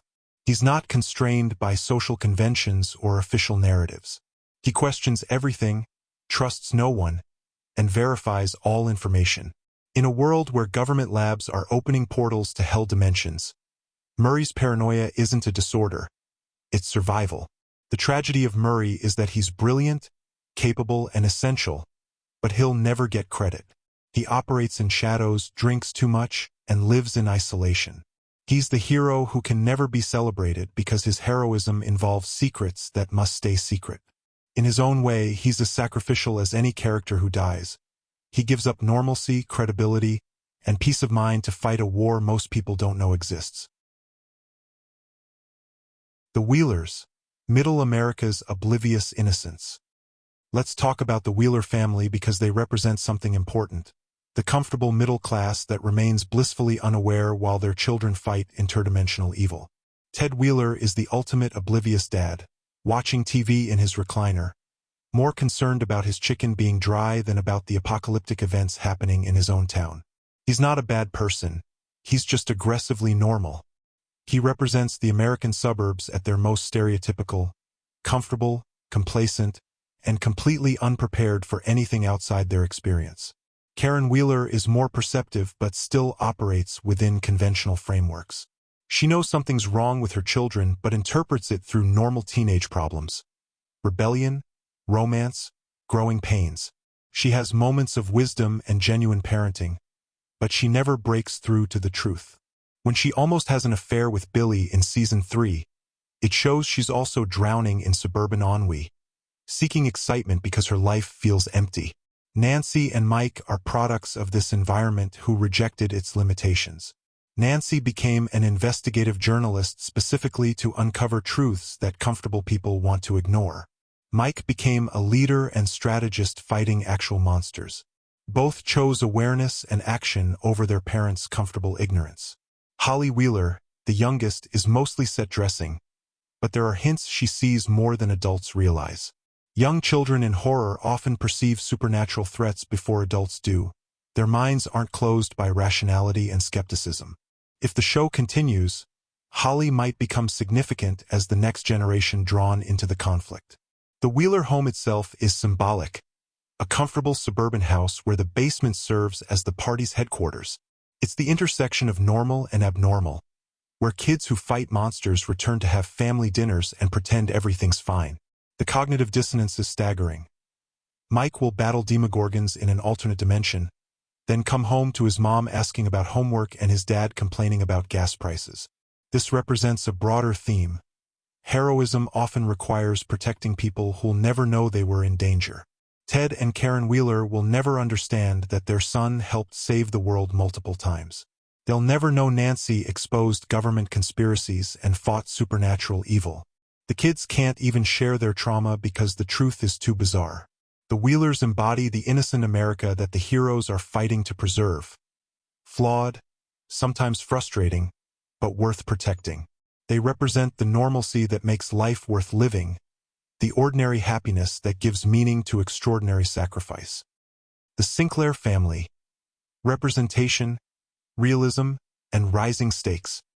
The Sinclair family brings crucial representation to Stranger Things, but they also illustrate how the crisis affects different families in different ways. Lucas Sinclair is the pragmatist of the group, the one who questions plans, demands evidence, and stays grounded in reality even when reality becomes insane. His skepticism isn't weakness. It's a survival trait. He represents the kid who has to work harder to be believed, who can't afford to be seen as crazy or weird because society already marginalizes him. In Season 4, Lucas tries to bridge two worlds, the basketball team's popularity and his friendship with the Hellfire Club nerds. This struggle is particularly resonant for Black teenagers navigating predominantly white spaces. He wants to protect his friends while also achieving social acceptance, and the tragedy is that these goals become incompatible when the jocks hunt Eddie. Erica Sinclair, Lucas's sister, brings fierce intelligence and zero tolerance for nonsense. She negotiates like a businesswoman, fights like a warrior, and refuses to be sidelined because she's young or small. Erica represents the next generation, kids who've grown up knowing monsters are real and won't accept any adult's dismissal of their capabilities. The Sinclair parents are more present and engaged than most parents in the show. They notice when their children are stressed, they enforce rules, they actually parent. This makes their unawareness of the true danger more poignant. They're good parents trying their best, but they're still operating in a normal world framework while their kids fight supernatural evil. Season 4's basketball team subplot also touches on racial dynamics. When Jason Carver leads his team on a hunt for Eddie, Lucas is trapped between his team loyalty and his actual friends. The mob mentality, the rush to judgment, the scapegoating of outsiders, it all parallels real world which hunts and moral panics that have historically targeted marginalized communities. Lucas's climax in Season 4, fighting Jason while trying to protect Max, unable to prevent her from being cursed by Vecna, shows the limits of heroism. He does everything right, but some tragedies can't be prevented by conventional bravery. His guilt and grief will likely define his Season 5 arc. The Sinclair family represents the show's commitment to showing that heroism isn't limited by race, class, or background. They're every bit as important to saving Hawkins as the Wheelers or Byers, and their struggles reflect both universal teenage experiences and specific challenges of being Black in 1980s America. The symbolism of names. Hidden meanings in character identities. Before we truly close this journey, let's examine something subtle but significant, the names in Stranger Things and what they reveal about character destiny and thematic purpose. Starting with 11. Jane Ives was given the designation 11 by Brenner, stripping away her humanity. But the number 11 itself is symbolically rich. In numerology, 11 is considered a master number, representing intuition, spiritual insight, and enlightenment. It's also visually two ones standing together, perfect for a character who bridges two worlds and represents duality. Weapon and person, experiment and daughter, destroyer and protector. When she reclaims the name Jane and takes Hopper as her surname, she's asserting her humanity. She's no longer just a number in an experiment. She's a person with a family and identity. Henry Creel becoming Vecna is equally significant. In Dungeons & Dragons lore, Vecna is a lich, an undead sorcerer who achieved immortality through dark magic but lost his humanity in the process. He's known for his hand and eye, artifacts of terrible power. The parallel is perfect. Henry Creel sacrificed his humanity to gain godlike power, becoming an undead entity ruling a realm of death. Will Byers' name contains its own prophecy. Will suggests determination, choice, and future tense. He will survive, he will endure. Byers sounds like Byers, but more relevantly, it echoes Byers of time, space, reality. The family that bargains with fate itself. Joyce literally negotiated with dimensions through Christmas lights to bring her son back. Michael Wheeler. Michael means who is like God. In Hebrew, traditionally associated with the archangel who defeats Satan, Mike is the leader, the strategist, the one who organizes resistance against evil. His role as Eleven's emotional anchor and the party's heart fits this archetypal pattern. Dustin Henderson. Dustin relates to dust, the ordinary substance from which remarkable things can emerge. Dustin is the everyman genius, the kid without powers or family drama who becomes essential through intelligence and heart. Henderson literally means son of Henry, creating an interesting parallel with Henry Creel, two Henrys. One who chose evil, one whose adopted son, spiritually speaking, chose good. Lucas Sinclair. Lucas means light-giving or illumination. Lucas is the skeptic who demands truth and clarity, who refuses to accept easy answers. He illuminates problems others miss. Sinclair suggests sincerity and clarity. He's the authentic voice questioning the group's assumptions. Max Mayfield. Max is short for Maxine, meaning greatest. Max is the character who endures the greatest pain and demonstrates the greatest resilience. Mayfield evokes open fields in May, spring renewal and rebirth, appropriate for a character who literally dies and returns. Even supporting characters follow this pattern. Joyce means joyful, ironic for a character defined by suffering, yet fitting because her joy, her love for her children, is her superpower. Hopper means one who hops or dances, suggesting someone who moves between worlds, someone not grounded in one reality. Perfect for a character who literally travels between dimensions and lives multiple lives. The Duffer Brothers clearly chose these names with intention, encoding meaning that operates subconsciously on viewers while building character essence. The Tunnels. Hawkins' underground network as neural pathways. Let's revisit the tunnel system from Season 2 because it deserves deeper analysis as one of the most significant physical manifestations of the Upside Down's infection. When Will's connection to the Mind Flayer allows him to draw maps of a vast underground network, the group discovers actual tunnels beneath Hawkins, organic, vine-covered passages that extend throughout the town like a circulatory or nervous system. This isn't random geography, it's biological architecture. The tunnels represent the Mind Flayer's root system, its method of claiming territory. Just as fungal mycelium spreads underground, connecting trees in a forest into one networked organism, these tunnels connect Hawkins into a single entity under the Mind Flayer's control. The town itself is being absorbed into the hive mind. When Hopper explores these tunnels, he discovers they're not just passageways, they're alive. The vines react to damage, the spores fill the air, the entire system functions as one organism. Cutting one vine sends pain throughout the network. This confirms what we suspected. The Upside Down isn't just invading Hawkins, it's digesting it. The biological horror deepens when we realize these tunnels existed beneath the town while people lived normal lives above. Children played, families ate dinner, teenagers went to school, all while an alien nervous system slowly spread beneath their feet. The invasion was already succeeding before anyone noticed. The tunnels also represent psychological invasion. They're literally under your foundation, compromising the ground you stand on. They transform Hawkins from a place of safety into a trap. Everywhere becomes dangerous because everywhere is connected to the Upside Down through these hidden passages. When the kids burn the tunnels to force the Mind Flayer out of Will, they're performing emergency surgery on the town itself. They're cauterizing the infection, cutting out the diseased tissue. But here's the terrifying question. Did they really destroy all the tunnels, or just the visible portions? Could remnants still exist, dormant, waiting for the gates to reopen? Season 4's massive gate system might be the answer. The tunnels were never fully destroyed. They were just dormant. When Vecna opens his gates, the old root system reactivates, spreading faster than before because the infrastructure already exists. The tunnels are one of the show's most effective horror elements because they represent invisible corruption, hidden danger, and the terrifying realization that safety is an illusion. The ground beneath your feet might already belong to the enemy. Bob Newby, the tragic hero and what his death represents. Bob Newby, Bob the Brain, deserves recognition as one of Stranger Things' most important characters despite appearing in only one season.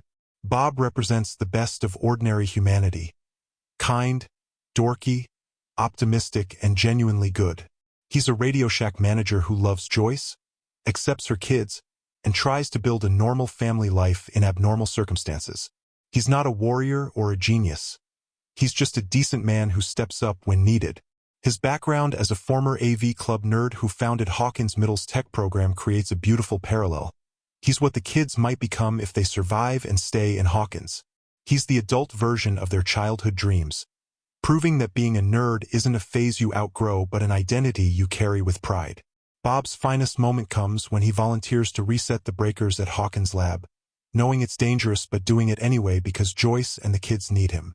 He successfully completes the mission, navigating through the lab using his old AV Club knowledge and a map. For a few glorious moments, Bob is the hero. Then he dies, torn apart by demo dogs while Joyce watches helplessly. It's brutal, sudden, and devastating. One of the show's most shocking deaths because Bob didn't deserve this fate. He was pure goodness in a world that punishes goodness. Bob's death represents several crucial themes. First, not everyone survives, no matter how kind or brave they are. The Upside Down doesn't discriminate based on moral worth. Good people die, and their deaths aren't noble sacrifices with big speeches. They're violent, terrifying, and random. Second, Bob shows that heroism comes in many forms. He wasn't a soldier or spy. He couldn't fight monsters with a bat like Steve or shoot them like Hopper. He was a tech-smart Radio Shack manager who used the skills he had. His heroism was authentic because it came from who he actually was, not who he pretended to be. Third, Bob's death devastates Joyce in ways that echo through later seasons.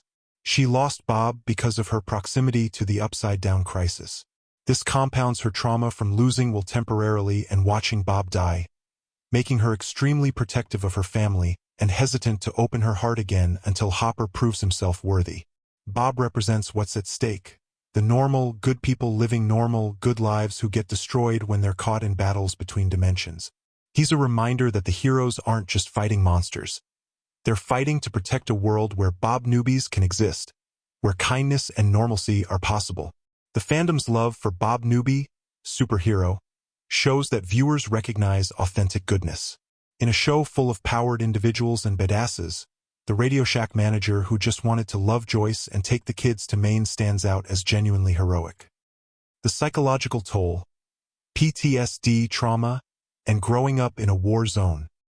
Let's address something the show handles with increasing sophistication: the psychological damage inflicted by repeated exposure to supernatural horror. By season 4, every major character carries visible trauma. Max is drowning in guilt over Billy's death, isolating herself and experiencing depression. Will has been forever changed by his time in the Upside Down and subsequent possession. 11 suffers from abandonment issues, identity confusion, and the trauma of having been a weapon. Nancy carries survivor's guilt from Barb's death. Steve has been beaten, tortured, and nearly killed multiple times. The show doesn't treat this lightly. Max literally has PTSD symptoms, nightmares, flashbacks, emotional numbing, avoidance of reminders. Her therapy is mentioned but clearly isn't enough because she can't tell her therapist the truth about what really happened. How do you process trauma when you can't speak about it honestly? This creates a cruel irony. The kids are fighting to protect normalcy, but the fight itself makes them unable to return to normal. They can't talk to therapists, can't confide in most friends, can't process their experiences through conventional support systems. They're child soldiers in a war that officially doesn't exist. Will's artistic expression and his struggle with identity throughout the series shows someone trying to maintain selfhood after having it violated at the most fundamental level. Being possessed means losing autonomy over your own body and mind. That's a trauma that doesn't just heal. His sensitivity to the upside down in later seasons isn't just a plot device. It's a trauma response, hypervigilance taken to a supernatural level. Hopper's alcoholism and self-destructive behavior in Season 1 show adult PTSD from losing Sarah. His overprotective parenting of 11 in Season 2 comes from trauma-driven fear. His willingness to sacrifice himself at Starcourt is both heroic and slightly suicidal. A man who's already lost everything and sees death as release rather than tragedy. The show's handling of trauma has matured as the characters age. Early seasons treated it more superficially. Kids were scared but bounced back relatively quickly. By Season 4, we see realistic long-term impacts. Max needs music to escape Vecna not just because of supernatural mechanics but because she's already been using music to cope with depression and trauma before Vecna targeted her. This psychological realism grounds the fantasy elements. Yes, there are monsters and dimensions, but the real lasting damage is psychological. The characters might survive physically, but they're being shaped and scarred by these experiences in ways that will affect them forever. Season 5 needs to address this directly. Can these kids ever truly heal? Can they have normal lives after everything they've experienced? Or are they forever marked as soldiers in a war most people don't know exists? The music of Stranger Things. Soundtrack as storytelling. The music in Stranger Things, both the original score and the licensed 80s tracks, deserves analysis as a crucial storytelling element that enhances the lore. Kyle Dixon and Michael Stein's synth-heavy original score deliberately evokes 80s horror and sci-fi composers like John Carpenter and Vangelis. The main theme itself is iconic, ominous, mysterious, nostalgic. Those synth arpeggios create tension and wonder simultaneously, perfectly capturing the show's tone. But the licensed music does something more sophisticated. It creates temporal specificity and emotional resonance. These aren't just 80s songs for nostalgia. They're carefully chosen for thematic meaning. Should I Stay or Should I Go by The Clash becomes Will's anthem, the song that connects him to Jonathan and represents his struggle between different identities and loyalties. It plays when he's in the upside down, when he's possessed, when he's conflicted about his feelings. The lyrics aren't subtle. They're about indecision and uncertainty, perfect for Will's journey. Running Up That Hill by Kate Bush in Season 4 is the most significant musical choice in the series. The song is about wanting to swap places with someone you love to understand their pain. Max uses it to cope with Billy's death, wishing she could trade places, understanding his suffering. When the song saves her from Vecna, it's not just supernatural mechanics. It's the perfect thematic encapsulation of her emotional state. The lyrics, "If I only could, I'd make a deal with God, and I'd get him to swap our places," take on literal meaning in a show where deals with dark forces and sacrificial exchanges are recurring themes. Max would trade places with Billy if she could. The song gives voice to her deepest wish. Other musical choices reinforce character and theme. Every Breath You Take by The Police plays during the Snowball Dance, a song that sounds romantic but is actually about obsessive surveillance, fitting for a show about government monitoring and invasion of privacy. Heroes by David Bowie closes Season 3, a song about transcending limitations and being heroic just for one day. Perfect for characters who keep choosing heroism despite the cost. The absence of music also matters. The Upside Down is almost silent except for ambient horror sounds. There's no music in that dimension, emphasizing its lifelessness and wrongness. Music represents humanity, emotion, life itself. Everything the Upside Down lacks. The show's use of diegetic music, Music that characters can hear within the story world also matters. Characters play music, listen to radio, attend concerts. Music is part of their lives, not just the soundtrack. This makes the music feel organic rather than imposed. The power of music to break Vecna's curse isn't just a plot device. It's the show's thesis statement about art and humanity. Music connects us to memory, emotion, identity. It's the most human thing we create, which makes it the perfect weapon against dehumanizing evil. Barb Holland, the death that changed everything. Barbara Holland's death in Season 1 became a cultural phenomenon, spawning justice for Barb movements and extensive fan discourse. But why did this relatively minor character's death resonate so powerfully? Barb represents the collateral damage of supernatural conflicts, the innocent bystander who dies simply for being in the wrong place at the wrong time. She wasn't hunting monsters or fighting evil. She was just being a good friend, accompanying Nancy to a party she didn't want to attend, waiting by a pool while feeling out of place. The Demogorgon takes her almost as an afterthought. She's not a target. She's just available prey. Her death is senseless, random, and unremarked by most of the town. While Will's disappearance mobilizes the community, Barb is presumed to be a runaway. The class difference matters. Will is from a struggling family, but people care about him. Barb is from a stable home, but she's invisible. Nancy survivor's guilt over Barb's death drives her character arc through multiple seasons. Nancy went upstairs to sleep with Steve while Barb was being dragged to another dimension and killed. That timing, the juxtaposition of Nancy's sexual awakening with her best friend's death, creates unbearable guilt. Barb's death also represents the show's willingness to be genuinely dark. The Duffer Brothers could have saved her, made her survival a subplot, but they chose realistic consequences. Not everyone survives horror, especially not background characters. Barb's death raised the stakes, making viewers understand that anyone could die. The justice for Barb phenomenon in real culture paralleled Nancy's crusade in the show. Nancy exposes Hawkins' lab partly to get justice for Barb, to force people to acknowledge her death and hold someone accountable. This metatextual parallel, fans demanding justice, Nancy demanding justice, created unusual resonance. Barb also represents a type of person who often gets overlooked in teen narratives, the loyal, uncool friend who doesn't fit the narrative's excitement. She's practical, concerned, slightly judgy. She's the friend who says, "This is a bad idea," and turns out to be right. Her death is the show saying, the responsible one, the voice of reason, doesn't get plot armor just for being right. In retrospect, Barb's death established Stranger Things rules. Being good doesn't save you, being a main character's friend doesn't protect you, and the Upside Down doesn't care about fairness or narrative convention. Her death in Episode 3 told viewers that anyone could die at any time, maintaining tension throughout the series. Barb Holland died alone, scared, and quickly forgotten by most of Hawkins. But she lives on through Nancy's determination and the audience's collective memory. She's the ghost haunting the narrative, reminding us that for every hero who survives, there are casualties we'll never see avenged.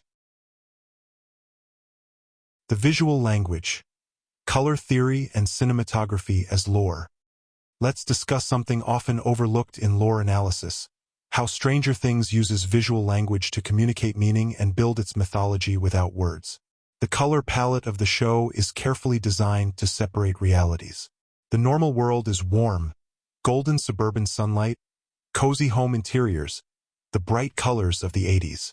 This warmth represents safety, humanity, and life. Even night scenes in Hawkins maintain some warmth through practical lighting, lamps, neon signs, television glow. The Upside Down, by contrast, is cold blue, gray, and sickly green tones dominate.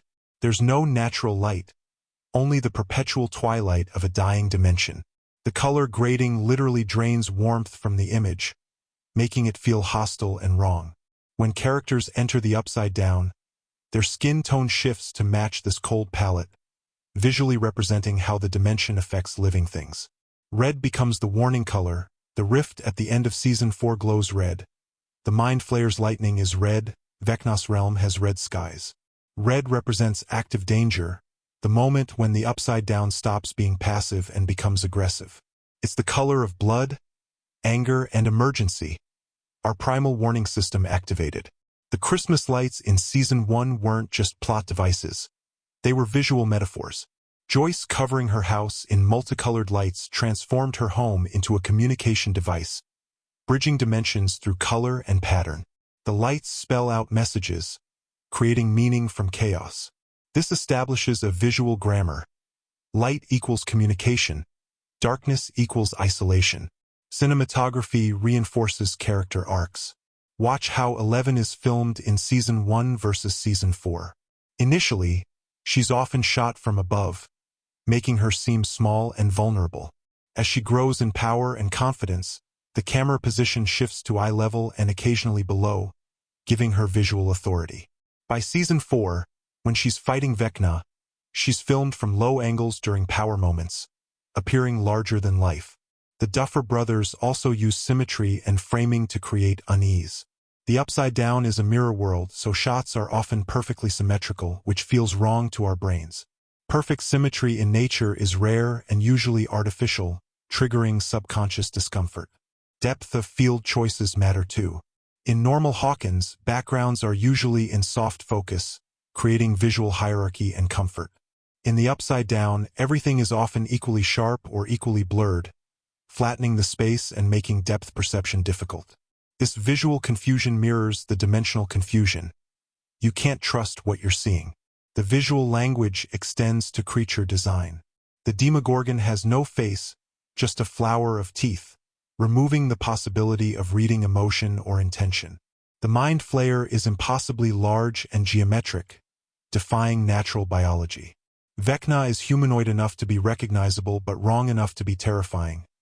Dried flesh, exposed sinew, vines integrated into his body. Each design choice communicates something about the threat. Even the title sequence tells a story. Those red letters assembling from particles, the synth music, the stark black background. It's all carefully designed to evoke 80s horror while establishing the show's visual identity. The letters don't just appear. They materialize, suggesting that reality itself is being constructed before our eyes. Alexei, the cost of Cold War paranoia. Alexei Smirnov, the Russian scientist who briefly joins our heroes in Season 3, represents one of the show's most poignant explorations of how politics destroys individuals. Alexei wasn't a villain. He was a scientist conscripted by his government to work on a dangerous project he may not have fully believed in. When he's captured by Hopper and Joyce, he's terrified but also somewhat relieved. He's been forced to participate in something that could end the world, and part of him wants to stop it. His arc in Season 3 is tragically brief but meaningful. Murray translates for him, and through their conversations we learn that Alexei loves Looney Tunes cartoons, enjoys American junk food, and is basically just a nerdy scientist who got caught in geopolitical machinery beyond his control. He's not that different from the American scientists at Hawkins' lab, smart people making terrible decisions because powerful institutions demanded it. The 4th of July fair sequence shows Alexei experiencing American freedom and excess for the first time. He's delighted by carnival games, wins a Woody Woodpecker toy, and for a few hours he's not a Soviet asset or an enemy combatant. He's just a guy enjoying himself. Murray even calls him Smirnov affectionately, and they develop genuine friendship despite the language barrier and opposing nationalities. Then he's shot by Grigory, the Soviet Terminator sent to clean up loose ends. Alexei dies in Murray's arms, holding his cartoon toy, having briefly tasted the freedom he helped threaten. It's devastating because it's so pointless. He was trying to help, trying to stop the disaster his own government created, and he's killed for it. Alexei's death represents the human cost of Cold War paranoia and authoritarianism. Both the US and USSR treated people as expendable resources in their dimensional arms race. The scientists, the soldiers, the civilians caught in the crossfire, none of them mattered to the institutions wielding them as tools. His character also humanizes the Soviet side of the conflict. The show could have made all Russians cartoon villains, but instead, it shows that most people are just people, regardless of nationality. Alexei, Dmitri, the guard who helps Hopper in Season 4, and even Yuri, the mercenary smuggler, are all individuals with their own motivations. not monolithic evil. The tragedy of Alexei is that cross-cultural understanding came too late. By the time he, Murray, and Hopper became allies, the machinery of violence was already in motion. His death is a reminder that wars, whether conventional or interdimensional, destroy the people caught between opposing powers, and those people are often the ones who least deserve to die. The fandom's love for Alexei the hero shows that viewers recognized his humanity. In 8 episodes, a character who spoke almost no English became beloved. That's testament to both the writing and the performance, but also to the show's commitment to finding humanity even in antagonistic forces. The sensory deprivation tank. Gateway technology and its implications. The sensory deprivation tank is one of the most important pieces of technology in Stranger Things, serving as 11's gateway to remote viewing and possibly to the Upside Down itself. Let's examine its significance in the lore. The tank works by removing external stimuli. Floating in body temperature salt water in darkness and silence, your brain loses reference points for where your body ends and the world begins. This state of sensory deprivation creates conditions where consciousness can potentially extend beyond normal boundaries. For 11, the tank amplifies her abilities. In normal conditions, she can move objects and read minds at close range. In the tank, she can project her consciousness across any distance, visiting locations she's never physically been and observing people in real time. This suggests her powers operate through consciousness, not just physical force. She's not moving objects with invisible hands but with focused will. The tank also created the conditions for her fateful encounter with the Demogorgon in 1983. Brenner sent her into the tank to spy on a Soviet agent, but she heard something else. A predatory presence from another dimension. When she touched it, she created a psychic bridge that became a physical gate. Her consciousness, extended through the tank's enhanced state, literally tore a hole between realities. This raises fascinating questions about the nature of dimensions. Are they separated by physical barriers or by consciousness barriers? Does the Upside Down exist in a different location? Or does it exist in the same location but at a different frequency that normal consciousness can't perceive? The tank might work by shifting consciousness to frequencies where other realities become visible. There's also the question of whether the tank is necessary. 11 eventually learns to access similar states without it, suggesting the technology is training wheels for her mind. The tank provides structure and support while she learns to navigate expanded consciousness, but ultimately, the power is hers alone. The makeshift tank that the kids build for Elle in Season 1 using a kiddie pool, ice, and salt is simultaneously absurd and touching. It shows both how resourceful they are and how desperate their situation is. That this jury-rigged version actually works proves the tank's function is psychological more than technological. It creates conditions for focus and sensory reduction, not through sophisticated machinery but through simple isolation. By Season 4, when Elle works with Owens to restore her powers, they use a sophisticated tank as part of the Nina project. This time, it's not just sensory deprivation. It's combined with psychological manipulation, forcing her to relive trauma to access locked memories and reignite her abilities. The tank becomes not just a gateway but a therapeutic tool, albeit a brutal one. The deprivation tank represents humanity's attempt to artificially enhance consciousness, to reach states that might be possible through meditation or other practices but are accelerated through technology. Its peak 60s and 70s consciousness research, when scientists genuinely believed they could engineer enlightenment or unlock psychic potential through the right combination of drugs, isolation, and stimulus control. The snowball, innocence, romance, and the calm before the storm. The snowball dance that concludes Season 2 is one of the show's most emotionally resonant sequences, and it deserves analysis as a thematic statement about adolescence and the fleeting nature of peace. After an entire season of horror, Will's possession, Bob's death, the burning of the tunnels, the near apocalypse, the snowball represents a return to normalcy. The kids get dressed up, attend a school dance, and for a few hours they're just teenagers experiencing their first romantic moments. Mike and Eleven's dance is the emotional centerpiece. She's wearing the dress Hopper got her. Her hair has grown back, and she's finally experiencing a normal teenage milestone. The way Mike looks at her, complete awe and tenderness, Shows he doesn't see a weapon or a superhero. He sees a girl he loves. When they dance to Every Breath You Take, it's a perfect moment of innocence and connection. But the song choice is deliberately ironic. Every Breath You Take sounds like a love song, but is actually about obsessive surveillance. I'll be watching you is a threat, not a promise. In a show about government monitoring, dimensional observation, and the loss of privacy, this song playing during a moment of romance creates uncomfortable undertones. Even in their happiest moments, these kids are being watched by governments, by entities from other dimensions, by forces they can't control. Lucas and Max share their first kiss, solidifying their relationship. Dustin, rejected by several girls, finds acceptance when Nancy dances with him. A moment of kindness that shows Nancy's growth into someone who protects others' feelings and builds up vulnerable kids. Will watches his friends pair off, standing alone, uncertain of where he fits in this new social landscape. The snowball represents the last moment of relative innocence before adolescence fully kicks in. Season 3 will bring first jobs, relationship drama, and the complications of growing up. The snowball is the final gasp of childhood, the last time when a school dance is the most important thing in the world. Cinematically, the sequence is shot with warmth and soft focus, contrasting sharply with the cold horror of the Upside Down.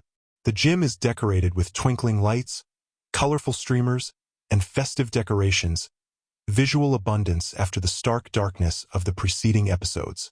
The music is romantic and nostalgic, the lighting is golden, and for once, nothing is trying to kill anyone.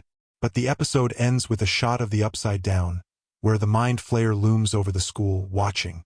The dance is happening in both dimensions simultaneously. In one, kids are dancing and laughing. In the other, an ancient evil plans its revenge. The message is clear. This peace is temporary, this innocence is fleeting, and the darkness is always watching. The snowball is important because it shows what the kids are fighting for. Not just survival, but the chance to have these moments. First dances, first kisses, first heartbreaks, all the normal teenage experiences that seem trivial compared to dimensional invasion but are actually everything that makes life worth living. It's also a promise to the audience. No matter how dark things get, the show won't forget that these are kids who deserve moments of joy. The horror is balanced with heart, the darkness with light. The snowball is the show reminding us why we care about these characters. Not because they're heroes, but because they're human. The Mind Flayer's evolution, learning from defeat. One of the most terrifying aspects of the Mind Flayer is its ability to learn and adapt. Let's trace its evolution across the seasons and what that reveals about its intelligence. Season 1. The Mind Flayer's presence is barely noticed. A Demogorgon comes through when the gate opens, hunts by instinct, and operates without clear strategy. If the Mind Flayer is even aware of our world at this point, it's only just beginning to gather intelligence. Season 2. The Mind Flayer possesses Will and uses him as a spy. This shows significant advancement. It's not just sending monsters anymore. It's infiltrating human consciousness to gather information. It learns about human relationships, weaknesses, and strategies.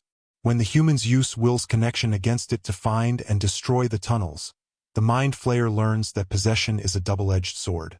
Season 3. The Mind Flayer adapts its strategy completely. Instead of possessing one person, it possesses dozens, then liquefies them to create the Flesh Flayer, a biological weapon specifically designed to counter its greatest threat.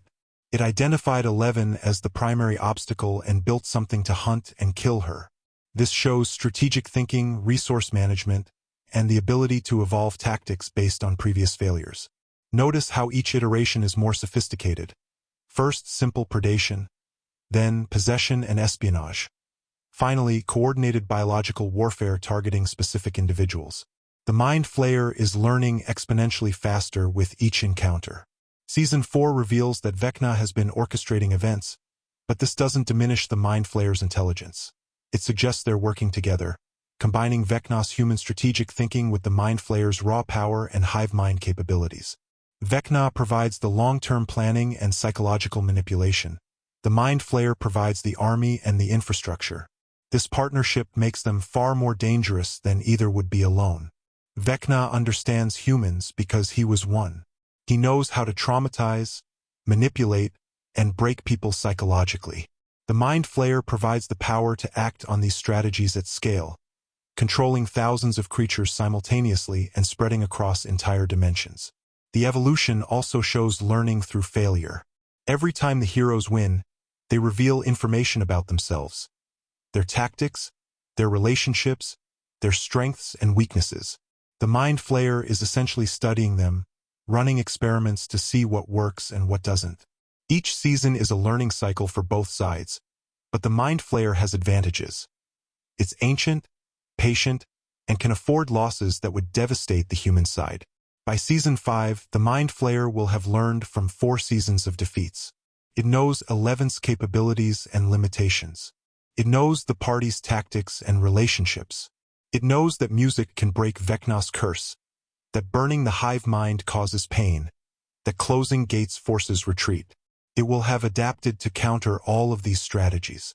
The terrifying implication is that the heroes might have been better off if they'd lost early and completely, because each partial victory just makes the eventual confrontation more dangerous. They've been teaching the Mind Flayer how to beat them, providing a masterclass in human psychology and resistance tactics. This is asymmetric warfare at its most frightening. A learning enemy that never truly dies, that adapts and evolves, that treats each battle as research for the next engagement. The Mind Flayer isn't just trying to invade. It's running a centuries-long experiment, and Hawkins is the lab. Dr. Owen's moral dilemma: complicity and redemption. Let's give Dr. Sam Owens the analysis he deserves as one of the show's most morally complex characters. A good man working for a bad system, trying to do right while serving wrong. When Owens takes over Hawkins' lab after Brenner's apparent death, he inherits an impossible situation. The gate is growing, the Upside Down is spreading through tunnels beneath the town, and the public can't know the truth. He's tasked with containment, cover-up, and crisis management simultaneously. Unlike Brenner, Owens shows genuine empathy. He's kind to Will during examinations, honest with Joyce and Hopper about the situation's gravity, and willing to work with the kids rather than against them. When he helps 11 get legal documentation so she can have a normal life, it's an act of pure compassion. It doesn't benefit him or the government. It's just the right thing to do. But Owens is still part of the system. He covers up deaths, maintains government secrecy, and uses plausible deniability to justify actions he knows are questionable. He's the epitome of the just following orders defense, except he's self-aware enough to know it's a weak excuse. He struggles visibly with the moral compromises his position requires. His relationship with Hopper is particularly interesting. 2 men who've lost children, both trying to protect kids in an impossible situation, but coming from opposite sides of the authority divide. They develop mutual respect despite fundamentally different approaches. Hopper operates outside the law, Owens operates within it. Together, they can achieve things neither could alone. Season 4 brings Owens back to help 11 restore her powers through the Nina Project. He's facilitating what's essentially psychological torture, forcing a teenage girl to relive her worst trauma, and he knows it. But he also believes it's necessary to save the world. This is utilitarian ethics at its most brutal. Cause suffering now to prevent greater suffering later. Owens represents the technocrat's dilemma. He's intelligent, capable, and genuinely wants to help, but he's constrained by institutional frameworks that often work against public good. He can't tell people the truth because that would cause panic and undermine government authority. He can't fully punish those responsible because that would expose the conspiracy. He's trying to solve problems while being prevented from using the most effective solutions.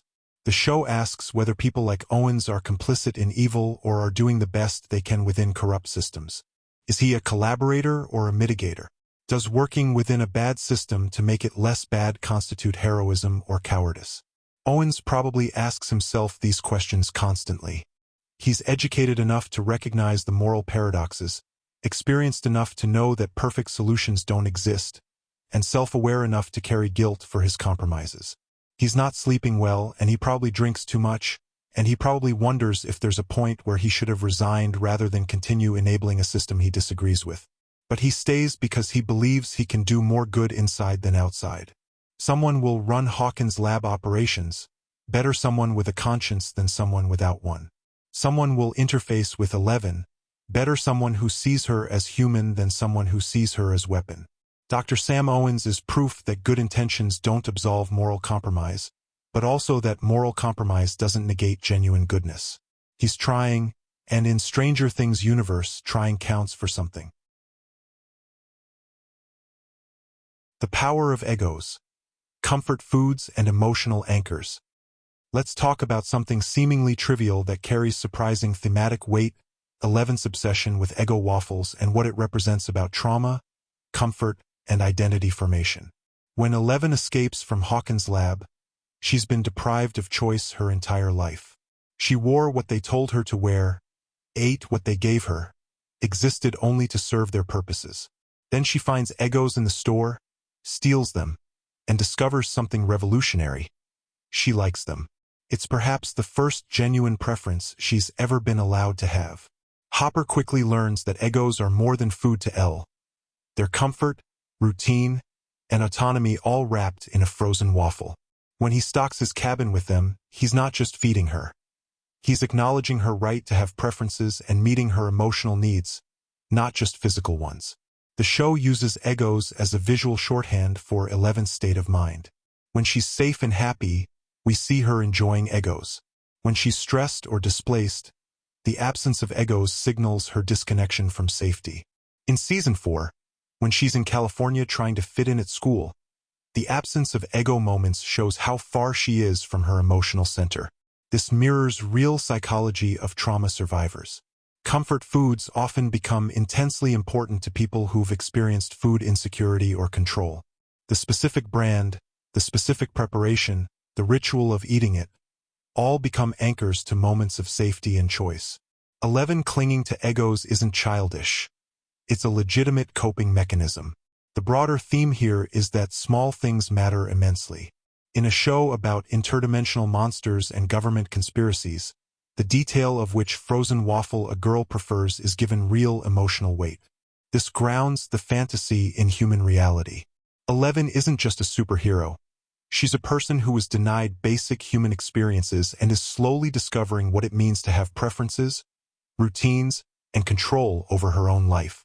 Hopper's willingness to keep the cabin stocked with Eggos, even when he's frustrated with 11 in Season 2, shows his commitment to her well-being beyond just protection. He's saying, your preferences matter, your comfort matters, you're allowed to want things just because they make you happy. The Eggo detail also creates a shared language between 11 and the audience. When we see Eggos, we think of 11. When she's separated from her life in Hawkins, the absence of Eggos makes us feel her displacement viscerally. It's brilliant visual storytelling using a mundane object to track a character's emotional journey. Food as love is a universal human experience. Joyce showing care through cooking, Mrs. Wheeler offering snacks to the party, the shared meals at the buyer's house. The show consistently uses food to demonstrate connection and care. 11's Eggos are just the most concentrated symbol of this theme. In Season 5, if 11 gets her happy ending, it should absolutely include Eggos. Not as a joke, but as confirmation that she's reclaimed her right to simple pleasures and comfort. The girl who was a weapon deserves to eat waffles in peace. Billy Hargrove, monster, victim, and the cycle of abuse. Billy Hargrove is one of the show's most complex antagonists, and his arc explores how trauma creates monsters and whether redemption is possible for people who've caused harm. Billy is introduced as a stereotypical 80s bully, hostile, aggressive, racist, and abusive toward his stepsister Max. He's easy to hate, but Season 2 gradually reveals context. His father is violently abusive, controlling Billy through fear and physical intimidation. Billy has been shaped by abuse into an abuser himself, replicating the only model of masculinity he knows. This doesn't excuse his behavior. The show is careful not to let trauma be a free pass for causing harm.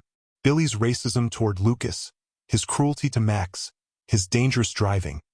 These actions have consequences and cause real damage. But understanding his background helps us see him as a person trapped in cycles of violence rather than someone innately evil. Season 3's possession arc literalizes Billy's internal struggle.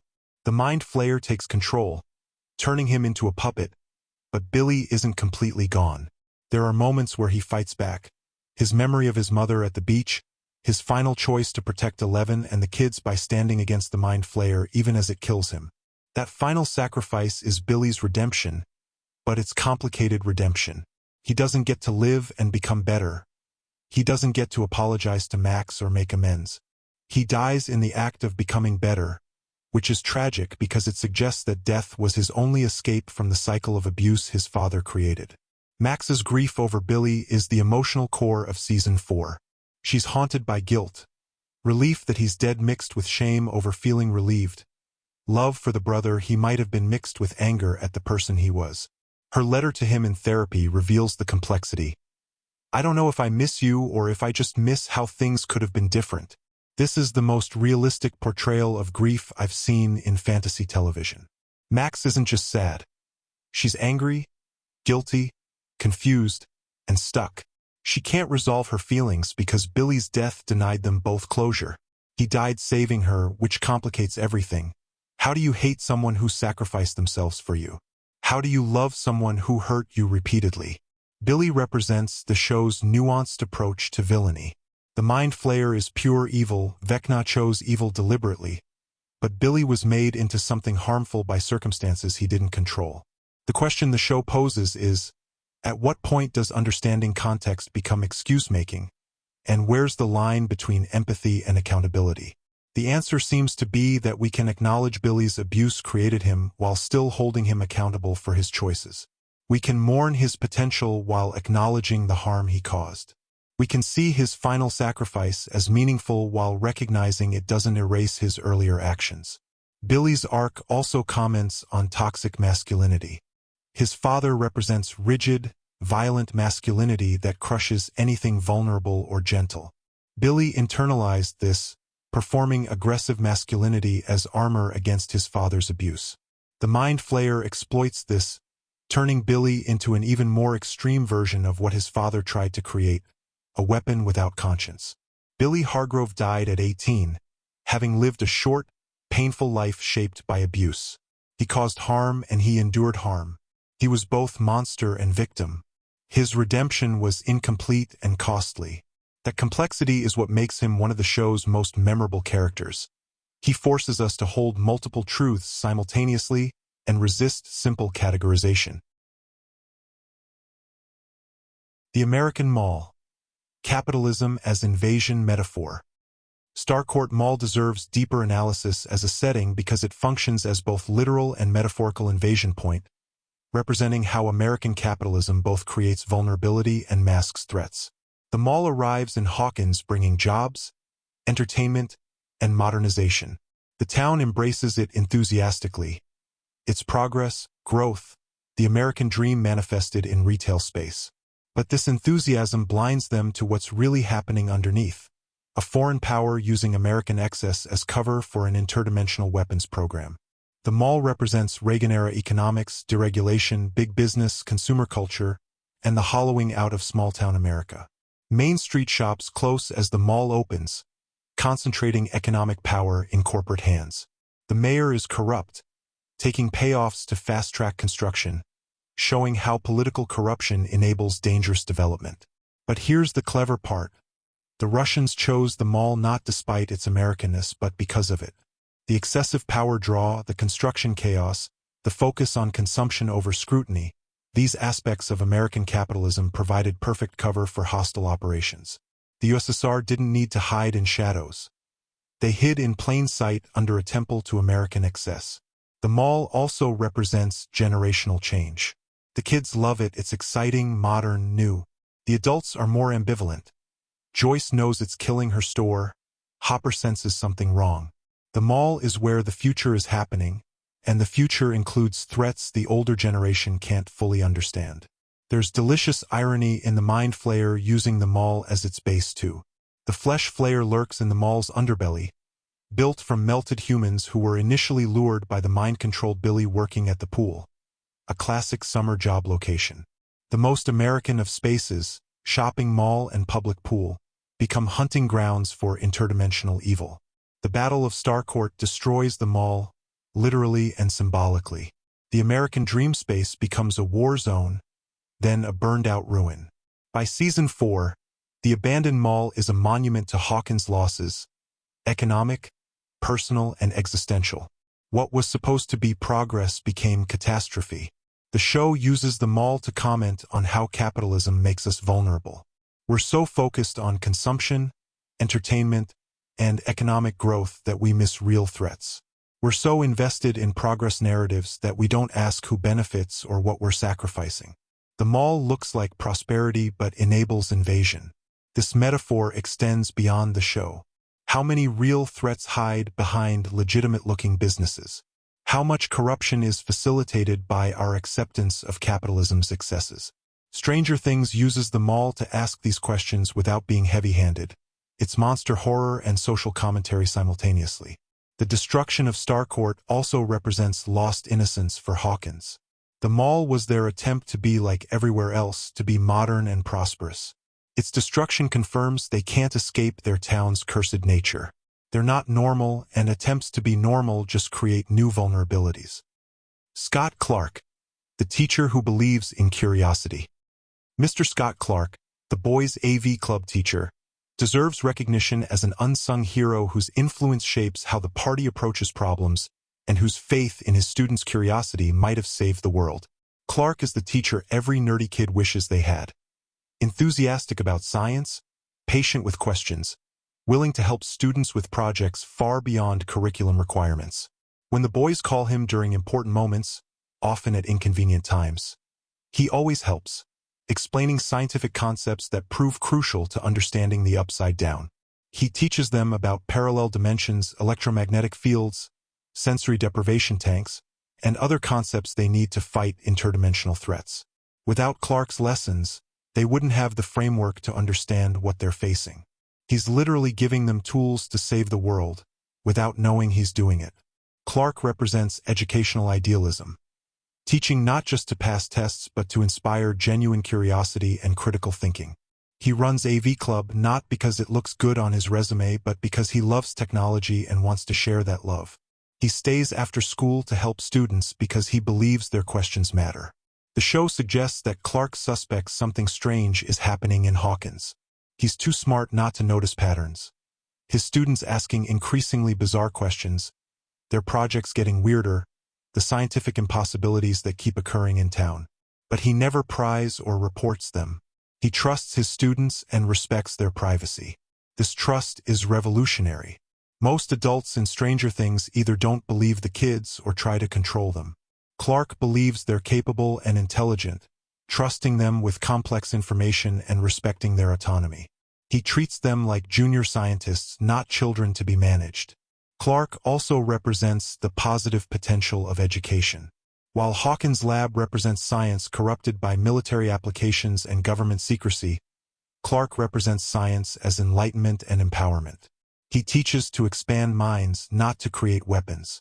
He shares knowledge freely, not behind classified security clearances. His presence at the Snowball as a chaperone, clearly enjoying watching his students have fun, shows he cares about them as whole people, not just as students.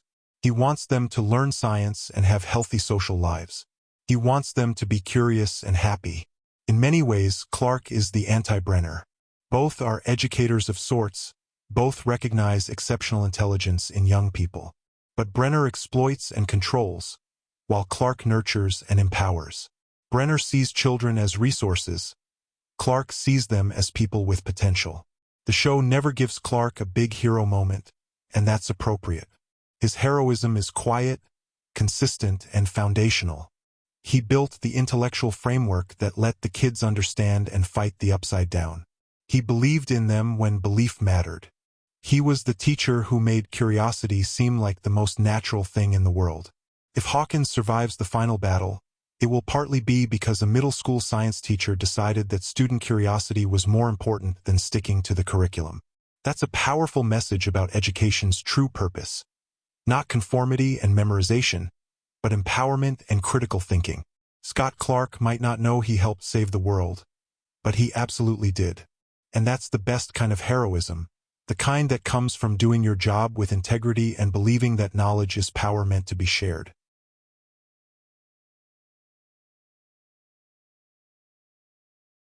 The ultimate message: love as interdimensional force. As we reach the conclusion of part 1 of this comprehensive exploration, we return to the show's most fundamental truth. Love is power, connection is weapon, and human bonds create forces that challenge reality itself. Every victory in the show comes through connection. 11 defeats the Demogorgon after Mike's speech about how she's their friend and they care about her. Will survives the Upside Down because Joyce's love reaches across dimensions. Max escapes Vecna when Lucas grounds her with his love. The Mind Flayer is expelled from Will through heat applied by those who love him. Hopper survives Russian imprisonment through his commitment to Elle and Joyce. The Upside Down represents disconnection made manifest, isolation, consumption, the reduction of all things to hive mind where individuality dies. The Mind Flayer wants to assimilate everything into itself, eliminating the boundaries between beings. Vecna targets isolated individuals, those separated from community and support. Against this, the heroes offer relationship. They refuse isolation even when it would be safer. They insist on connection despite distance, danger, and dimensions. They fight for each other, not just for survival but because the relationships themselves are what make survival meaningful. This isn't sentimental. It's the show's actual cosmology. In Stranger Things' universe, love and connection are measurable forces that affect reality. Music breaks curses because it represents memory and connection. Eleven's power amplifies when Mike tells her he loves her because emotional connection literally provides strength. Joyce's maternal love creates communication bridges across dimensional barriers. The show argues that meaning isn't inherent in reality, we create it through our relationships. The Upside Down is nihilism, the void that insists nothing matters. The heroes counter this by matching to each other, by creating meaning through their bonds, by insisting that love and friendship are real forces that shape what's possible. This is Stranger Things' gift to its audience. A world where caring about each other isn't weakness but power, where community is stronger than any individual, where the strange and marginalized and different find each other and become unstoppable through their unity. As we close this analysis, remember this: the strange things aren't what we fight. The strange things are what connect us. Being different, being weird, being outside the mainstream, these aren't weaknesses. They're invitations to find your people, your party, your family of choice. And when you find them, when you connect genuinely and deeply, when you refuse to let each other face darkness alone, you've created something powerful enough to challenge dimensions, defeat ancient evils, and transform reality itself. That's the lore. That's the meaning. That's why this story matters. Thank you for this journey. Stay strange. Stay connected. And remember, friends don't lie, but they do show up, fight alongside you, and love you through everything. The story continues. The strange things endure.